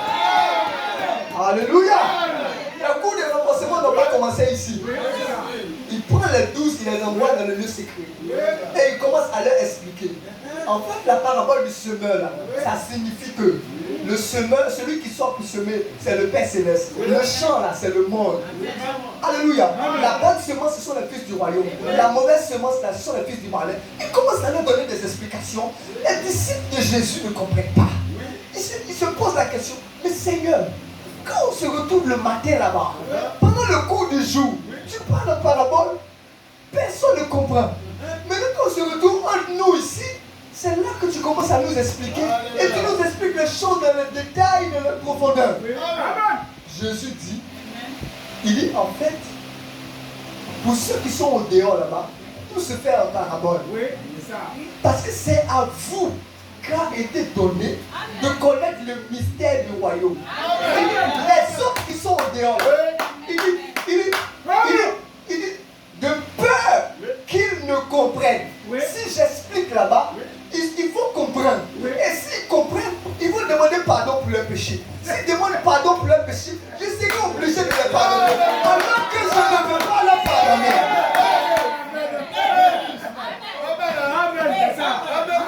Est-ce que vous comprenez? Il dit de peur qu'ils ne se convertissent et que leurs péchés ne leur soient pardonnés. Ça veut dire, Seigneur, donc tu ne veux pas leur pardonner? C'est ce que ça veut dire. De peur qu'ils ne se convertissent et que les péchés ne leur soient pardonnés. Autrement dit, si je leur explique tout dans les détails, leur cœur va changer. Ils vont se repentir. Et quand ils vont se repentir, je serai obligé de les pardonner. Alors que dans mon plan de salut, ils ne sont pas dans le plan.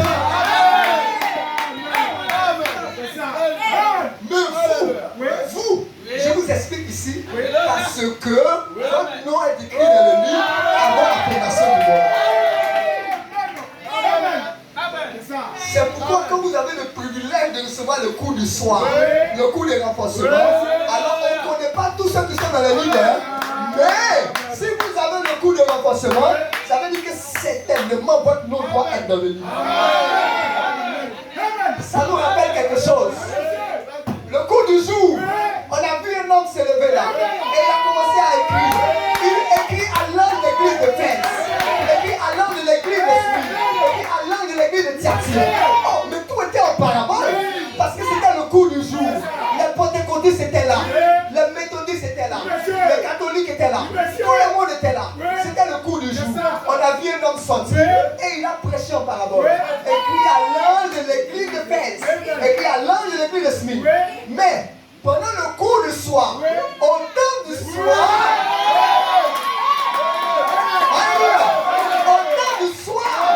au temps du soir, il y a eu un cours de renforcement.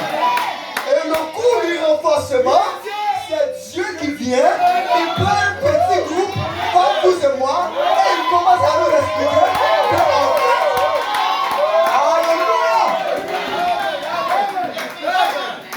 quand on dit l'ange de l'église de Fès, ça veut dire le messager de l'église de Fès. Et celui qui était ce messager-là, c'était Paul.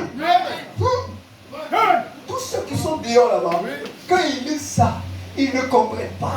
Maintenant, vous et moi, vous allez me poser la question, mais Seigneur, pourquoi quand on était au cours du jour là-bas, dans la même Bible que tout le monde a, c'est écrit là-bas, l'ange de l'église de Fès, on voit un chevalier, un cavalier qui monte sur le cheval blanc, un cavalier sur le cheval rouge, sur le cheval noir, sur le cheval pâle. Et tout le monde est perdu. Mais quand on se retrouve au cours des renforcements, au temps du soir, tu nous as expliqué. Oh, je peux entendre le Seigneur dire. Alléluia. Je peux entendre le Seigneur dire.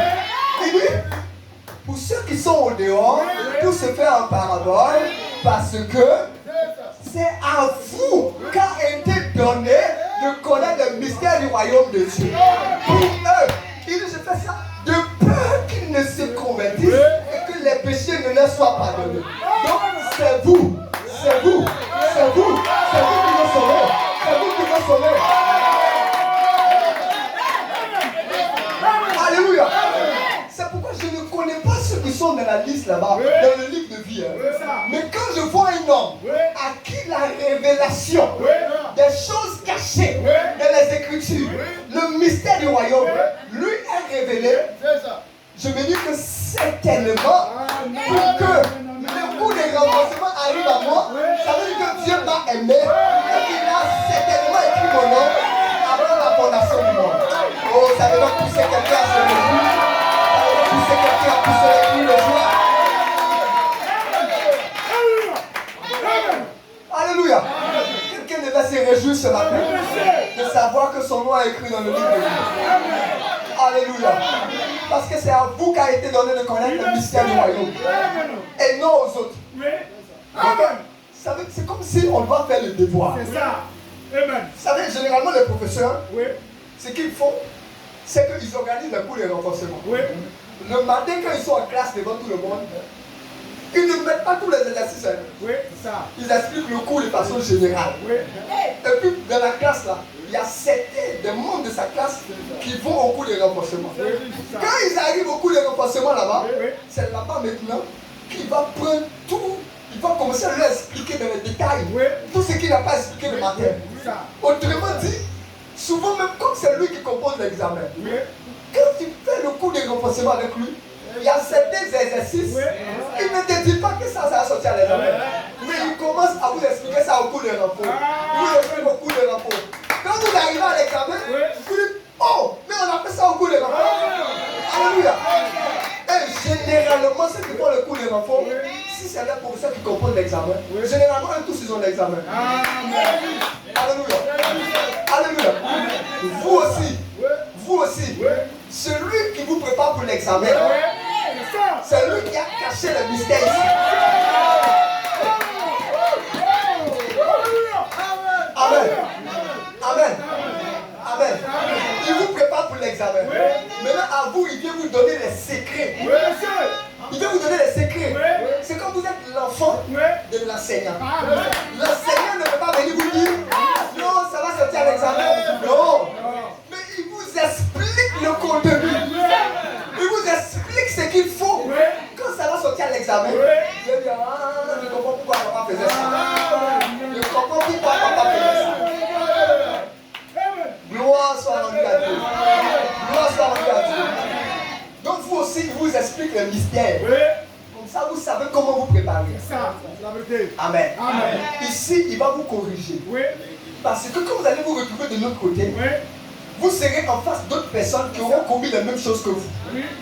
Amen. Amen. Et les autres vont se plaindre. Non, moi j'ai mal vécu, mais lui aussi c'est mon voisin. Oui. Il a fait la même chose. Oui. Le Seigneur doit lui dire, c'est vrai que lui il avait fait la même chose. Oui.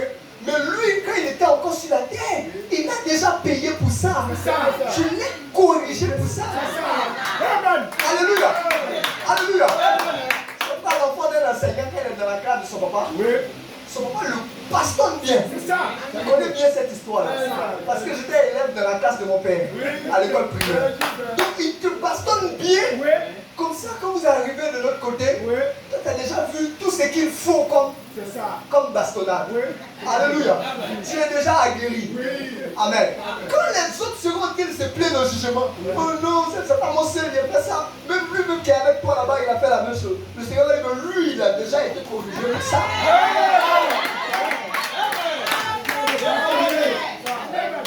Béni soit le nom du Seigneur. Béni soit le nom du Seigneur. Amen. Gloire soit rendue à Dieu. Gloire soit rendue à Dieu. Gloire soit rendue à Dieu. La voix des perfides est rude. La voix des perfides est rude. Amen. Nous allons prendre quelques exemples dans la Bible. Amen. Et nous allons finir. Vous savez, plus le Seigneur se révèle à vous et que vous êtes un enfant bien aimé de Dieu, vous devez faire attention. Parce que la manière dont il vous aime, si vous le décevez, il va vous corriger. La manière dont le Seigneur vous aime, il peut vous mettre à une certaine position ici. Si vous déconnez, il va vous corriger. Et quand il va vous corriger très mal. Vous n'allez jamais oublier. Nous sommes tous des perfides. Il n'y a personne qui peut dire qu'il n'est pas un perfide. Alléluia. Nous sommes tous des perfides d'une manière comme d'une autre. Vous savez, j'étais au Gabon l'année dernière et quand j'avais fini de prêcher ce message-là, il y a une sœur qui avait déjà pris sa résolution dans son cœur d'abandonner le Seigneur avant la fin de l'année 2024. Elle s'est dit qu'elle est beaucoup âgée, elle a besoin d'un mari. Et depuis elle crie à Dieu, elle n'a pas de mari. Donc elle va abandonner la main de Dieu. Si d'ici fin décembre, elle n'a pas eu un homme dans sa vie, elle va aller dans le monde, tous ceux qui lui font la coupe dans le monde là, elle va aller accepter. Quand il a fini de prêcher ce message de la voix des perfides et ruinés, à la fin de la réunion, elle est venue se confesser en présence de son pasteur. Elle dit vraiment, si ce message-là n'était pas venu en décembre là, pasteur, vous n'allez plus le voir. Mais grâce à ces messages, moi je sais que si j'ai ma mère, ce qui m'attend là, c'est pire. Amen. Ce qui m'attend, c'est pire. Donc, c'est vrai que c'est difficile, hein, mais je préfère rester. Même si Dieu ne m'a pas donné un mari, je vais rester avec sa parole. Oh, j'aime autant ça. Parce que nous servons le Seigneur pour des choses plus grandes. Amen. Il y avait un homme qui s'appelait Moïse. C'était un homme de Dieu. Vous connaissez Moïse, hein? Dieu a dit à Moïse, je vais faire de toi Dieu. Et Aaron sera un prophète pour toi. Ça veut dire que toi, ce que tu auras déclaré, là, ça va arriver. Moïse s'est retrouvé là-bas. Il a rencontré Dieu. Il se retrouve là-bas en Égypte. Quand Moïse arrive en Égypte, un homme de 80 ans, Moïse a mis tout l'Égypte. Aujourd'hui, on peut dire qu'il a mis tout l'Égypte sur un pied. Alléluia. Il lui laisse sortir le peuple de Dieu. Pharaon dit, mais toi tu es qui pour laisser? Il dit qu'on peut laisser partir le peuple de Dieu. Il jette son bâton, ça devient un serpent. Après, Pharaon appelle ses magiciens, il dit, venez ici là. Il pense que c'est lui qui s'est transformé en bâton en serpent. Transformez-moi mon bâton en serpent aussi. Ils ont fait la même chose. Finalement, le bâton, le serpent de Moïse a avalé les autres serpents. Et il a récupéré son bâton. Moïse était comme un Dieu aux yeux du peuple d'Israël. Et même aux yeux de Dieu, Dieu même lui dit, je vais te faire Dieu. Amen. Moïse arrive devant la mer rouge. La mer rouge est là. Il lève le bâton comme ça. Dieu ouvre la mer rouge. Ce que les gens ont vu Moïse. Ce que Dieu a fait dans la vie de Moïse. C'est vrai que même aujourd'hui, parmi les Juifs, là, tu ne peux pas les convaincre d'autres choses. Moïse ou rien. C'est pourquoi même quand Jésus est venu, eux, ils regardent Jésus comme il dit, Moïse nous a dit. Moïse nous a dit. La mer rouge s'est ouverte, le peuple est passé à sec. Autoroute dans la mer rouge. Il regarde à droite, à gauche, c'est la mer qui est là. La mer a fait comme un aquarium. Alléluia. Vous savez, le monde d'aujourd'hui, on copie les choses que Dieu a déjà faites. Alléluia. Quand on fait les aquariums, on voit l'eau, on voit les poissons. C'est parce que le peuple de Dieu nous est passé comme ça au milieu. Ils ont regardé la mer comme ça. La mer ne les a pas engloutis. Ils ont traversé au milieu de la mer. Pendant qu'ils sont bons, quand le peuple a fait Moïse fait quelque chose. Dieu fait tomber la viande du ciel, la manne. Le peuple mange. Les choses glorieuses que Dieu a fait avec le peuple d'Israël. Les choses glorieuses, frère. Si on doit passer juste un temps, prêcher seulement sur ce que Dieu a fait avec le peuple d'Israël dans le désert. La Bible dit qu'ils ont marché comme ça. Il y a certains qui avaient leurs chaussures depuis qu'ils avaient 2 ans. Ils ont grandi avec leurs chaussures. Jusqu'à ce qu'ils aient 40 ans. Est-ce que vous comprenez ça? Ça veut dire que tu avances, tu grandis dans le désert. Ta chaussure grandit avec toi. Tes habits grandissent avec toi. Amen. Vous me parlez d'un Dieu pourvoyeur. Qu'est-ce qu'il ne peut pas faire pour vous? Les vêtements ne se sont pas usés. Pendant 40 ans, ton même habit est sur toi. Ta même chaussure. Ça veut dire que tu as 2 ans. Après tu as 10 ans. Après tu as 15 ans. Tu as 20 ans. Tu as le même habit. Alléluia. Et tes vêtements ne s'usent point. Tes chaussures, ça grandit avec toi. C'est un miracle. Béni soit le nom du Seigneur. Quand le peuple avait soif, ils ont crié. Moïse a appelé le Seigneur. Dieu dit à Moïse, parle au rocher. Non, il a dit frappe le rocher. Et puis l'eau va sortir. La première fois, Moïse a pris son bâton. Il a frappé le rocher. L'eau est sortie. La deuxième fois, le peuple a eu encore soif. Il a dit, Moïse, on a soif. Moïse était tout en colère là. Il est monté. Dieu lui a dit, parle au rocher. Il dit, ok. Moïse est venu dans sa colère. Il dit, est-ce que ce rocher que sortira de l'eau? Il a frappé le rocher. Frère et soeur, l'eau a sorti. Hein? Quand il a frappé la deuxième fois, l'eau est sortie. Le peuple a bu. Mais il avait désobéi à Dieu. Parce que Dieu avait dit qu'il faut parler au rocher. La deuxième fois, et il a encore frappé le rocher. Vous savez, plus vous avancez avec Dieu, et les petites erreurs sont très fatales. C'est pourquoi vous allez voir quelqu'un, il est arrivé aujourd'hui, il vient d'arriver, il commet des choses, Dieu le laisse tranquille. Vous allez vous dire, ah, le frère là, oh non, ah, il vit comme ceci. Non, il est encore bébé, Dieu le laisse. Alléluia. Quand vous allez commencer à manger les os de la parole, vous allez manger les 7 sauts. C'est comme la viande en fait. Au début là c'est la bouillie. Quand vous commencez à manger la bouillie, la divinité de Jésus. Alléluia. Quand vous mangez la bouillie, au début vous venez d'arriver, le baptême au nom du Seigneur. Quand vous commencez à manger la bouillie au début, vous venez d'arriver, vous allez commettre des choses, Dieu ne va pas trop vous tenir rigueur. Donc les autres vont regarder ça et vont dire, ah, nous tous nous là, on essaie de se mettre en ordre. Le frère là, la soeur. Il ne faut pas regarder le frère et la soeur. Dieu traite avec chacun individuellement. Dieu traite avec chacun individuellement. Donc quand vous allez regarder la vie de Moïse, vous allez dire, mais ce que Moïse a fait, c'est pas trop grave. Dieu a dit, parle au rocher. Il est venu, il était énervé. Bon, il a parlé un peu, mais il a frappé le rocher. Dieu dit, Moïse, tu as mal agi. Nous, vous et moi, on va se regarder, on va dire, non, mais bon, c'est pas trop grave, Dieu peut pardonner ça. Mais pour Dieu, ça c'était trop grave. Amen. Ah lui, c'était trop grave. Et le prophète de Dieu nous explique pourquoi c'était trop grave. Parce que Moïse a ajouté quelque chose de nouveau dans le plan du Seigneur. Amen. Amen.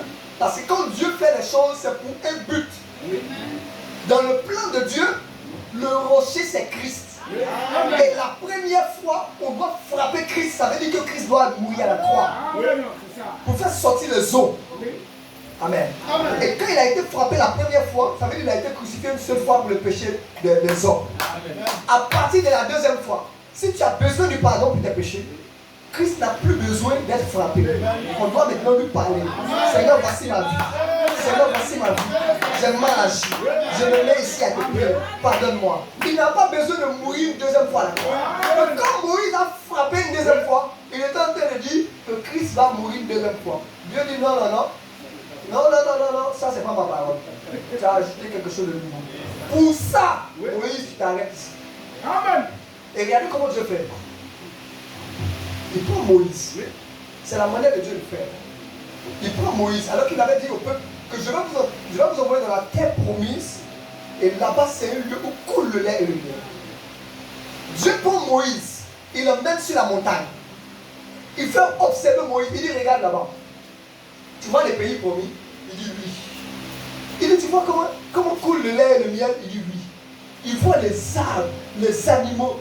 Je suis sûr que Dieu lui a montré la partie la plus belle. Oui, quand Moïse regardait comme ça, les pieds de Moïse n'étaient même plus ici. Ses pieds, dans sa pensée, il était déjà là-bas. oui. Il te fait rêver, il te présente quelque chose.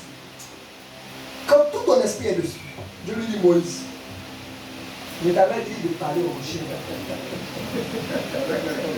Pourquoi tu as frappé le rocher? Parce que tu as fait ça. Alléluia. Le pays que tu vois qui est pauvre. Je t'avais dit que tu allais rentrer. Tu ne rentres plus. Amen. Amen. Toi, ton chemin s'arrête ici. Et là, Dieu retire Moïse. Oui. Moïse meurt là-bas. Il enterre quelque part. Les gens même ne savent pas. Amen. Donc il a monté à Moïse.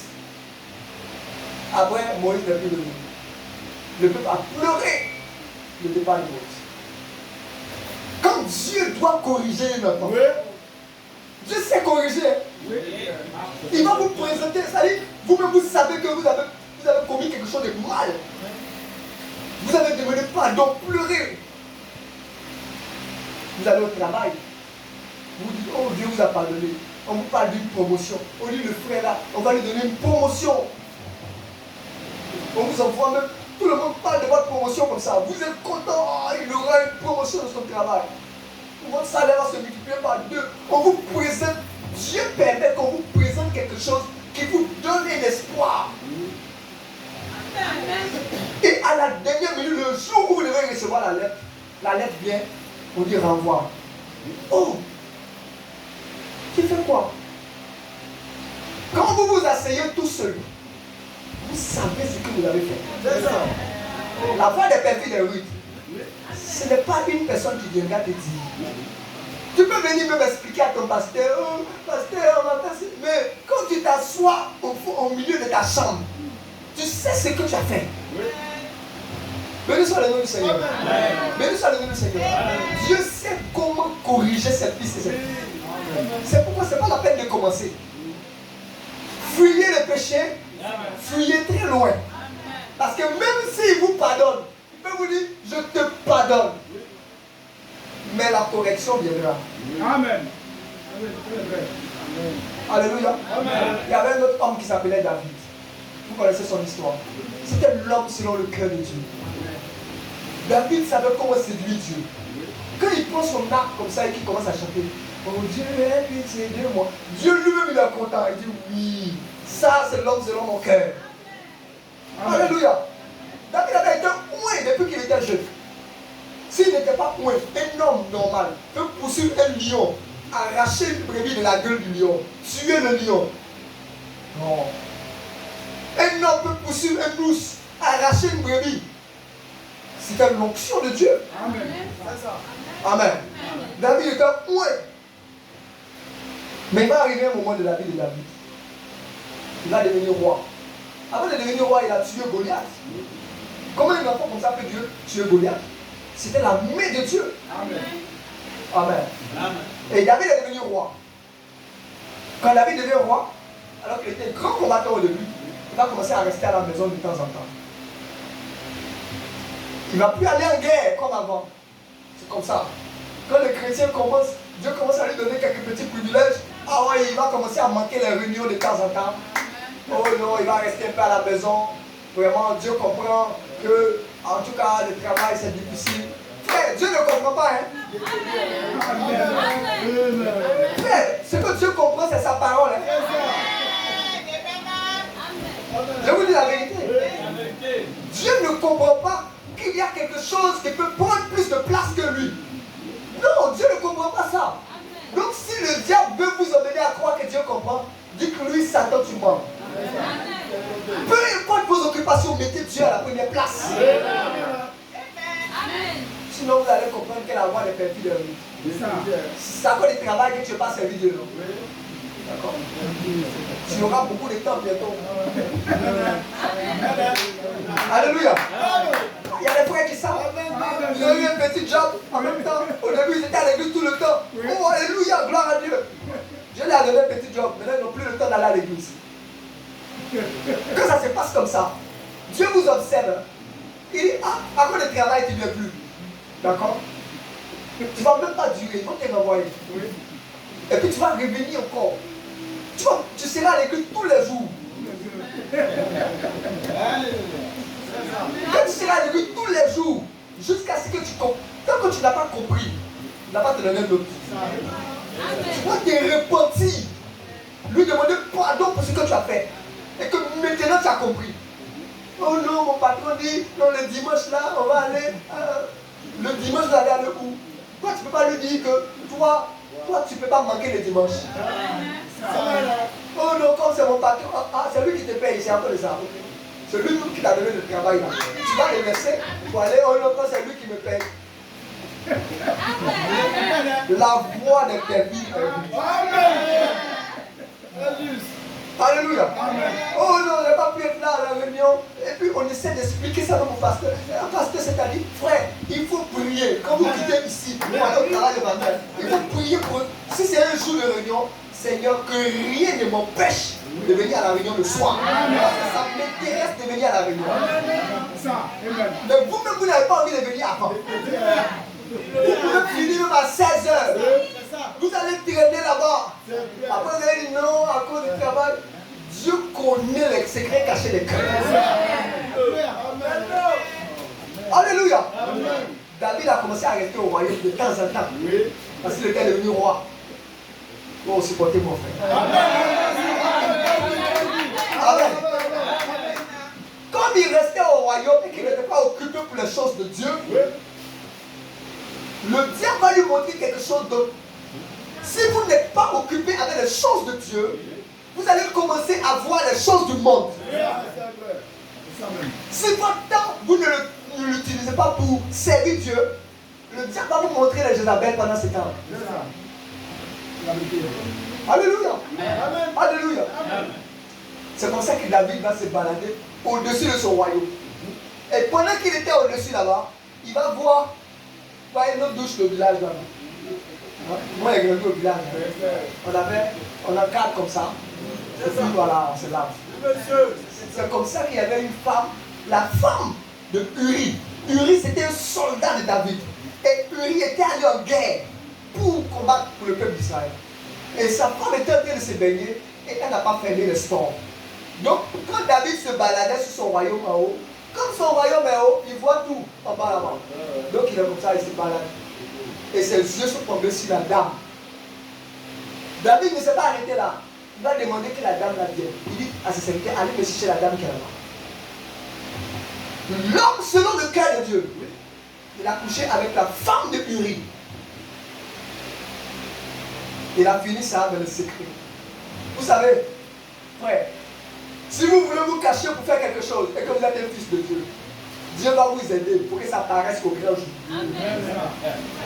Même si elle était dans sa bonne période ou mauvaise période, Dieu sait comment faire pour que les choses cachées puissent parvenir au grand jour. Alléluia. Alléluia. Il y a beaucoup de frères et de sœurs qui se sont cachés pour essayer de faire des choses dans le secret là-bas. Ils ont pris toutes les précautions.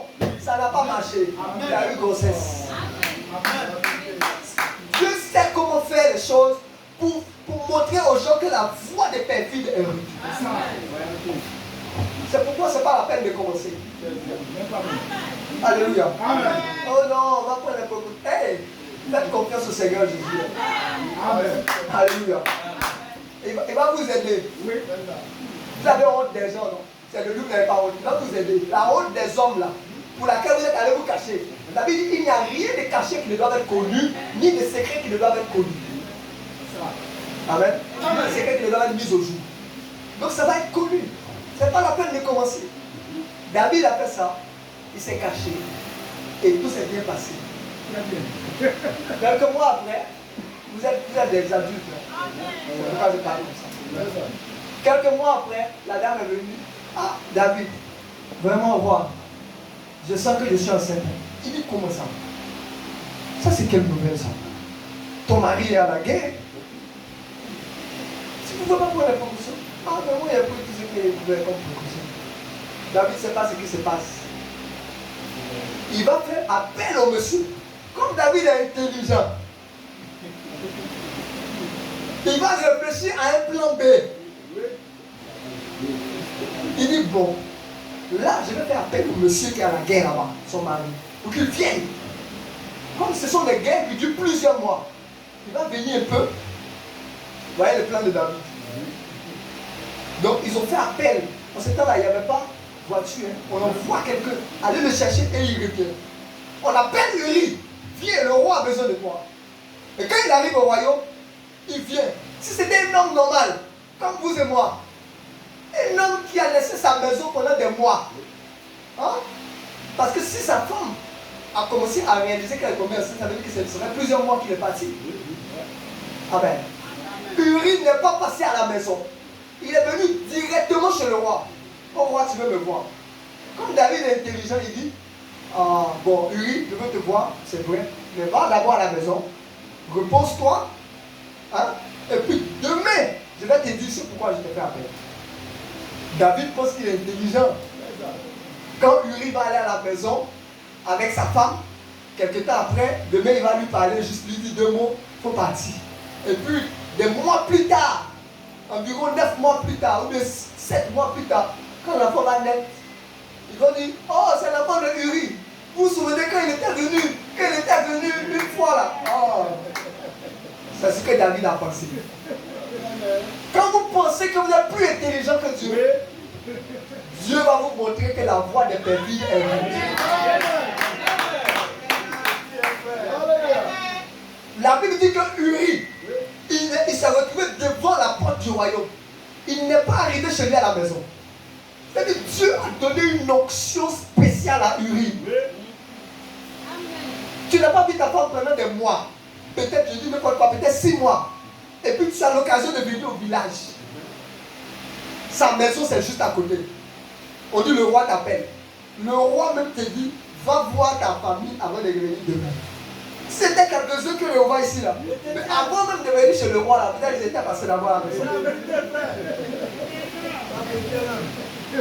Alléluia. C'est la vérité, non? Mais il n'est pas allé à la maison. Il est resté devant le royaume. Dieu lui a donné une option spéciale. Le matin, on dit au roi, ah, Uri a dormi devant la porte. Quoi? Uri a une famille, une maison. Et puis il laisse là-bas son lit pour dormir devant la porte. David a appelé Uri, il dit, viens ici. Mais pourquoi tu me fais ça? Va à la maison pour te reposer. Et puis tu viens de dormir devant la porte. David a donné l'alcool à Uri. Il s'est dit que c'est parce que si lui donne l'alcool et qu'il est ivre, il va connaître la route de sa maison. Malgré l'alcool, Uri a fini de boire. Il est resté devant le royaume. Il n'a pas bougé. C'est-à-dire, quand Dieu veut vous montrer que la voie n'est perfide des rues, il y a des choses étranges qui se passent. Amen. Amen. Malgré qu'il était ivre, il est resté devant la porte. Il n'est pas allé à la maison. Le matin, on a dit à David, ah, il n'est pas encore rentré à la maison. Hein? On dit, mais pourquoi tu vas pas? Il dit, moi, mon peuple est en train de mourir là-bas. Et puis moi, je vais venir aller me rejoindre ma femme. Non. Que Dieu me garde, je ne vais pas faire ça. Amen. Alléluia. Amen. Il est venu au royaume, il n'est même pas allé voir sa femme. Ah, ça c'est une option. Béni soit le nom du Seigneur. Amen. Donc David était obligé d'utiliser un autre moyen. Il écrit une lettre, il donne à Uri. Dans la lettre, il dit, tu remets ça à ton patron sur le champ de bataille. Dans la lettre, c'est écrit, mettez Uri là où la guerre chauffe. Donc à le tuer. Donc David a écrit pour qu'on puisse tuer Uri. C'est comme ça que Uri se retrouve, il donne la lettre à son chef. Son chef lit, il place Uri là où la guerre chauffe là-bas. Et Uri a été tué. Il va envoyer des gens pour aller raconter la nouvelle. J'imagine que l'éclaireur va courir pour arriver au royaume. Oh roi, l'ennemi a pris le dessus. David secoue la tête. Qu'est-ce qui se passe? Oh roi, ils ont tué beaucoup d'Israélites parmi nous. Ah bon? Oui, et la suite. Et ils ont tué ceci. Oui, et la suite. Ce que David attendait, c'était qu'on lui dise. Ah, même Uri, même le grand Uri est mort. Même Uri est mort. Uri. Bon. Vraiment, si Uri est mort, ça va aller. Vraiment, ça va aller. D'accord. David s'est oublié. Il s'est oublié. Et il a commencé à se réjouir de la mort de Uri. Il ne peut pas se réjouir devant les gens. Parce qu'ils vont savoir que c'est lui qui a fait ça. Mais, il devait être content. Parce que c'est lui qui a écrit pour qu'on le tue. Il s'est réjoui de la mort de Uri. Dès que Uri est mort, David n'a même pas attendu. Il allait prendre la femme. C'est bon, hein? Il est bon, hein? Je peux venir maintenant. Elle est venue directement à la maison. C'est-à-dire, elle est devenue sa femme. On n'a même pas encore fait funérailles, on n'a rien fait. Dès que le mari est mort, la femme est venue à la maison. David pensait que les choses se sont bien passées. Dieu va envoyer Nathan son prophète. Amen. Nathan va venir parler à David. Vous savez, les choses que vous faites dans le secret aux personnes de vous voir. Dieu voit toute la scène. Amen. Il vient raconter à David. Il y avait un roi qui avait plusieurs brebis. Et un étranger arrive dans le village. Il a une seule brebis. Un pauvre avait une seule brebis. Et un étranger vient dans le village. Et au lieu de prendre une brebis parmi toutes les brebis du roi, là, on va prendre la seule brebis du pauvre homme qui nous a dit. Oh, c'est sa seule brebis. Quand David a entendu ça, il dit, mais c'est un homme méchant. C'est lui qui a fait ça. On doit le tuer. David, il dit quoi? Le prophète dit que David a déjà signé sa sentence de mort lui-même. Il ne savait pas que c'est de lui il s'agissait. On dit David, tu dis quoi? Celui qui a fait ça doit mourir. C'est toi qui as fait ça. Tu as plusieurs femmes en tant que roi. Tu avais la possibilité même de prendre encore une. Frère, il ne s'agit pas de vous. Zoom ma parenthèse, je la fais. C'était en ce temps-là. Alléluia. Je suis au milieu des ailes, non? Amen.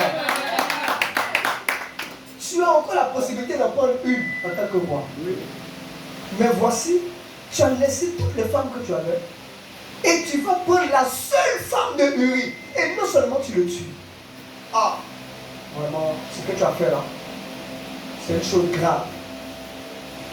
Oh, j'aime la parole de Dieu. J'aime la parole de Dieu. Amen.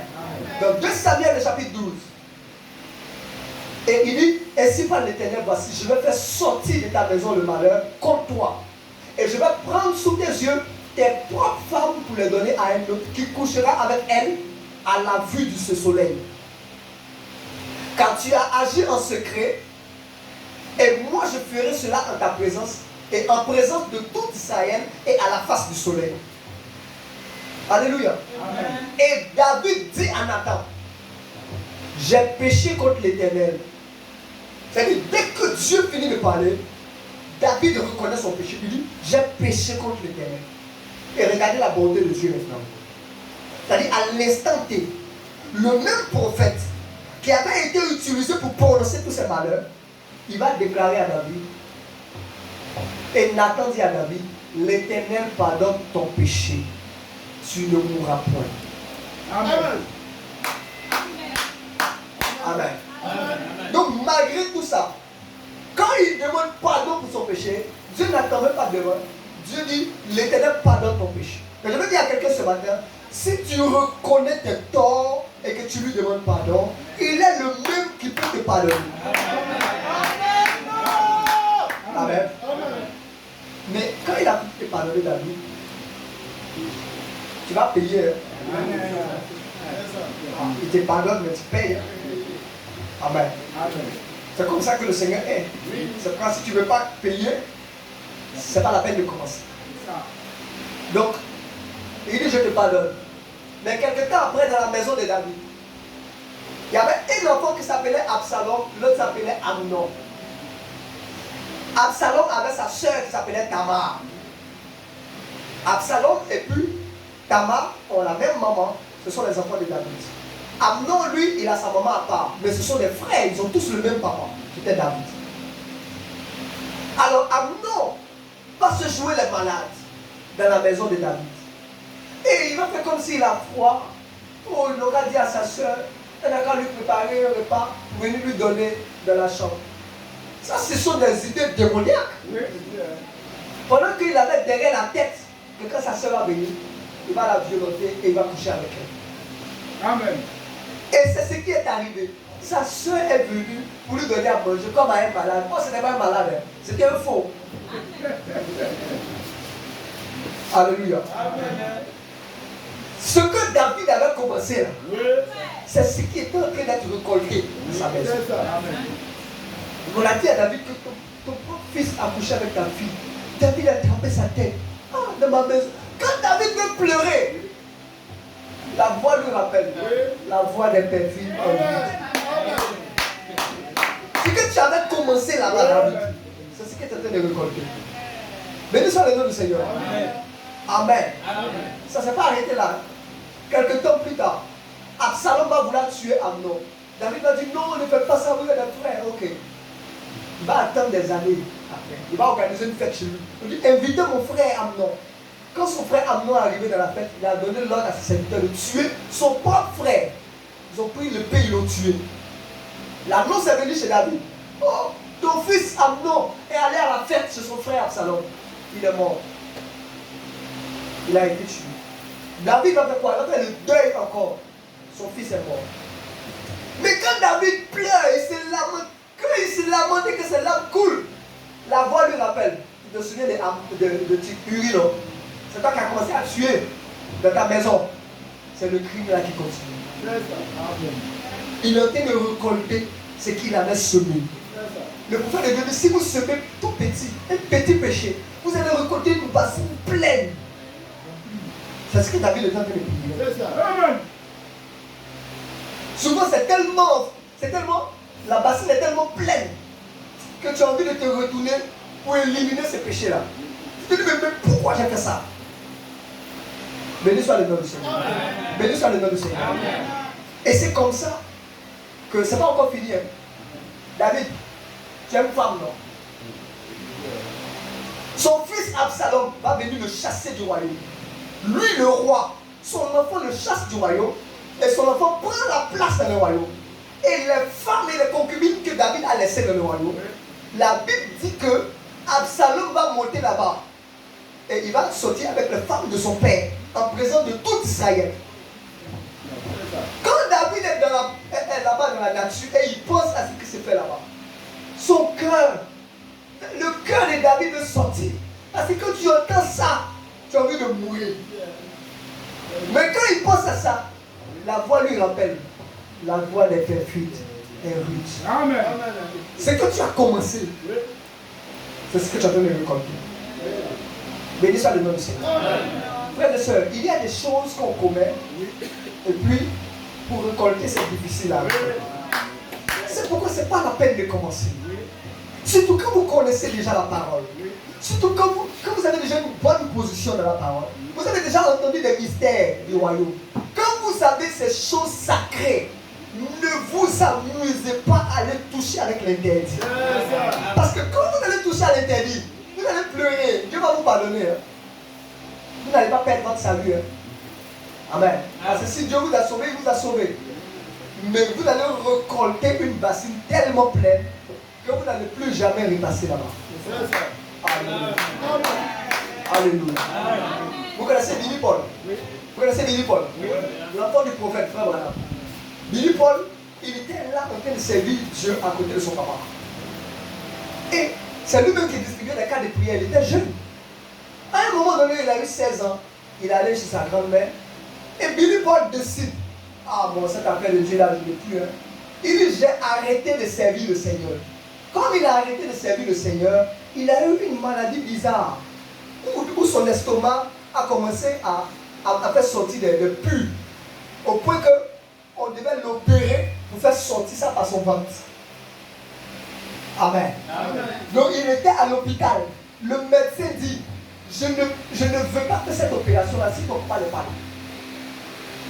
Que tu es trop jeune pour faire cette opération-là. Donc on attend son papa. Frère Branham aussi n'était pas là. On ne pouvait pas le joindre. C'était impossible. Donc on lui donne quelques temps. On dit, ah, si ton papa ne vient pas d'ici, là, on n'arrive pas à le joindre, on sera obligé de t'opérer, mais l'opération là, tu peux en mourir, bon, c'est un peu délicat, etc.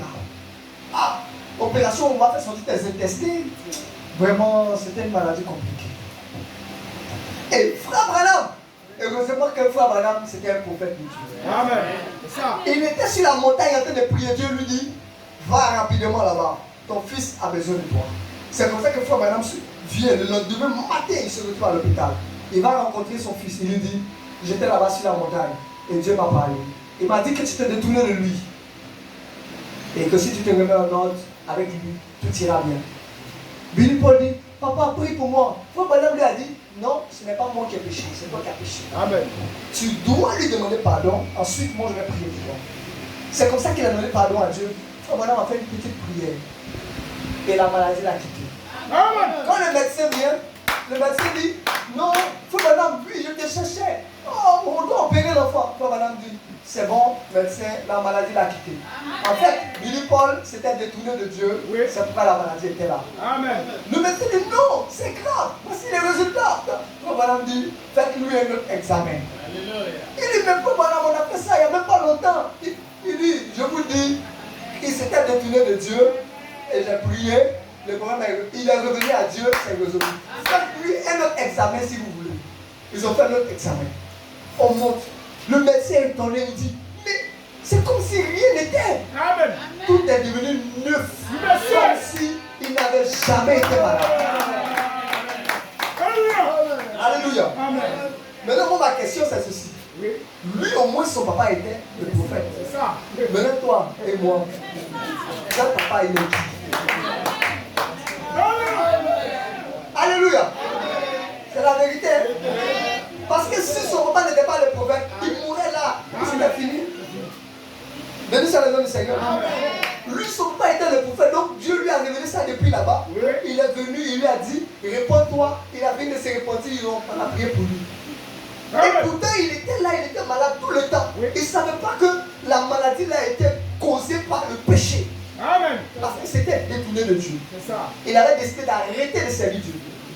Quand il s'est repenti, Dieu l'a remis en ordre. C'est pourquoi, tel que vous êtes ici, il ne faudrait jamais que ça vous passe par la tête. Oh non, cet appel de Dieu là, je vais arrêter. Vraiment, j'en ai marre.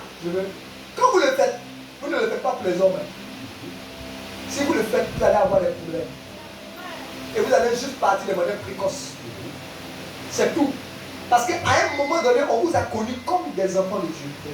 Et si vous décidez de laisser le sang qui vous a sauvé pour retourner dans le monde, vous êtes en train de jeter l'opprobre sur le nom de Christ. Et Dieu est obligé de vous retirer de la terre. Il y avait un homme de Dieu, autour de frère Branham, qui s'appelait frère Ramsey. Lui, son histoire, c'était la même chose. Frère Ramsey, il était prédicateur de la parole de Dieu. C'est sur son exemple que je termine. Amen. Amen. Frère Ramsey était prédicateur de la parole. Amen. Et un jour, frère Ramsey décide que lui ne sert plus le Seigneur. Ah, comment tu ne sers plus le Seigneur? Frère Ramsey dit que lui, il ne sert plus le Seigneur et c'est tout ce qu'il sait. Frère Branham pensait qu'il avait mal compris. Il allait parler à frère Ramsey. Il dit, mais frère Ramsey, j'ai entendu que tu as dit que tu ne sers plus le Seigneur. Est-ce que c'est vrai? Je pense que tu plaisantes. Il dit non, je ne plaisante pas. Il a été sérieux, il dit qu'il ne sert plus le Seigneur. Il avait donc un jeune qui travaillait avec lui à la mécanique. Frère Ramsey est allé. Et il a envoyé le petit, il dit va me prendre de la bière. Le jeune lui a dit, moi, un mécanicien, je peux tout faire. Mais acheter la bière pour un homme de Dieu, non, je ne peux pas faire ça. Frère Ramsey, tu es prédicateur de l'évangile. Comment tu peux me demander d'aller acheter la bière? Donc moi je ne peux pas être coupable de ce péché-là. Il a dit, Monsieur Ramsey, j'ai été coupable de beaucoup de choses. Ça c'est dans Hébreux chapitre 6, deuxième partie, à partir du paragraphe 471. J'ai été coupable de beaucoup de choses, mais jamais je ne serai coupable d'acheter une caisse de bière pour un serviteur du Seigneur. Il a dit, non monsieur, je ne ferai jamais ça. Alors Ramsey a sauté dans la voiture de Jimmy, il a traversé la rivière, il est revenu un peu surexcité avec une caisse de bière et il en buvait. Donc le serviteur de Dieu là, il a arrêté de servir Dieu, il a décidé de boire la bière, il a décidé de faire la vie du monde. Il a commencé à rétrograder, il est tombé malade, vous voyez, Frère Branham dit, Dieu ne pouvait pas lui parler, je l'ai averti, j'ai fait tout ce que j'ai pu. Frère Smith est allé auprès de lui pour l'avertir. On a essayé de faire tout ce qu'on pouvait pour lui. Mais il faisait non de la tête. Que s'est-il passé? Il est tombé malade et est mort. Cela montrait qu'il était sauvé. Si Dieu ne pouvait le faire, le ramener à l'obéissance, il devait l'ôter de la terre et le ramener à la maison. C'est exactement ce que la Bible dit. C'est ce que la Bible promet. Si vous ne supportez pas la correction, vous devez rentrer à la maison. Amen. Ainsi, Dieu ne peut pas vous perdre après qu'il vous a sauvé, mais il peut abréger vos jours ici-bas. Amen. Et vous faire payer pour chaque péché que vous avez commis. Ainsi, si vous péchez, vous allez devoir payer pour ce que vous avez fait. Souvenez-vous-en simplement. Amen. Amen. Que le nom du Seigneur soit glorifié. Amen. Donc vous voyez que si vous persistez dans le mal, Dieu va vous retirer de la terre de manière précoce. Amen. Amen. Béni soit le nom du Seigneur. Amen. La voix des petits des rues, c'est pour tout le monde. Amen. Même le prophète de l'âge. Il est arrivé un moment où il a écouté sa belle-mère au lieu d'écouter Dieu. Sa belle-mère a dit ne retourne pas chez les pentecôtistes. Il est retourné là-bas. Et sa belle-mère a dit ne retourne pas chez les pentecôtistes. Au lieu d'écouter la voix de Dieu qui lui disait de retourner là-bas, il a écouté sa belle-mère. Et Dieu l'a corrigé. En un petit espace de temps. Il a perdu son frère, il a perdu son père, il a perdu sa femme, il a perdu sa fille. Dans un laps de temps. Et ça, c'était Dieu qui est en train de le corriger. Amen. Amen. Donc, c'est vrai que Dieu nous aime. Il nous a prédestinés avant la fondation du monde. Amen. Il nous aime beaucoup. Oui. Il nous révèle les mystères qui sont cachés aux yeux du monde. Oui. Mais en même temps, quand il le fait, Amen. nous restons sur la ligne droite. Amen. Si nous nous amusons à aller toucher au péché volontairement, nous serons corrigés. Et ça sera tellement énorme ce que nous allons récolter que nous n'allons plus jamais passer par là. Alors ce matin, je veux que quelqu'un se rappelle que la voie du perfide est rude. Amen. C'est pour dire, si vous faites quelque chose de mal, vous n'allez pas perdre votre salut, mais le Seigneur va vous corriger. Amen. Et si vous faites quelque chose de mal, Oui. vous avez l'impression que tout baigne dans votre vie, Oui. et tout marche bien dans votre vie, Oui. alors je vous dis que votre place est à l'autel. Amen. Vous devez venir pleurer au pied du Seigneur. Seigneur, est-ce que tu me connais? Est-ce que je suis dans ton plan? Seigneur, aie pitié de moi. Et si vous avez fait des choses qui font qu'il y a des blocages dans vos vies, un peu partout, le malheur vous accompagne, et les privilèges même qui sont censés être dans la vie des fils de Dieu, vous ne les vivez pas, alors vous devez venir vous repentir de vos péchés pour que le Seigneur vous pardonne. Vous allez lui dire que vous ne saviez pas. Il va mettre cela sous le sang. Amen. Alors ce matin, chacun est libre de prendre la position qui lui sied pour que nous puissions parler au Seigneur.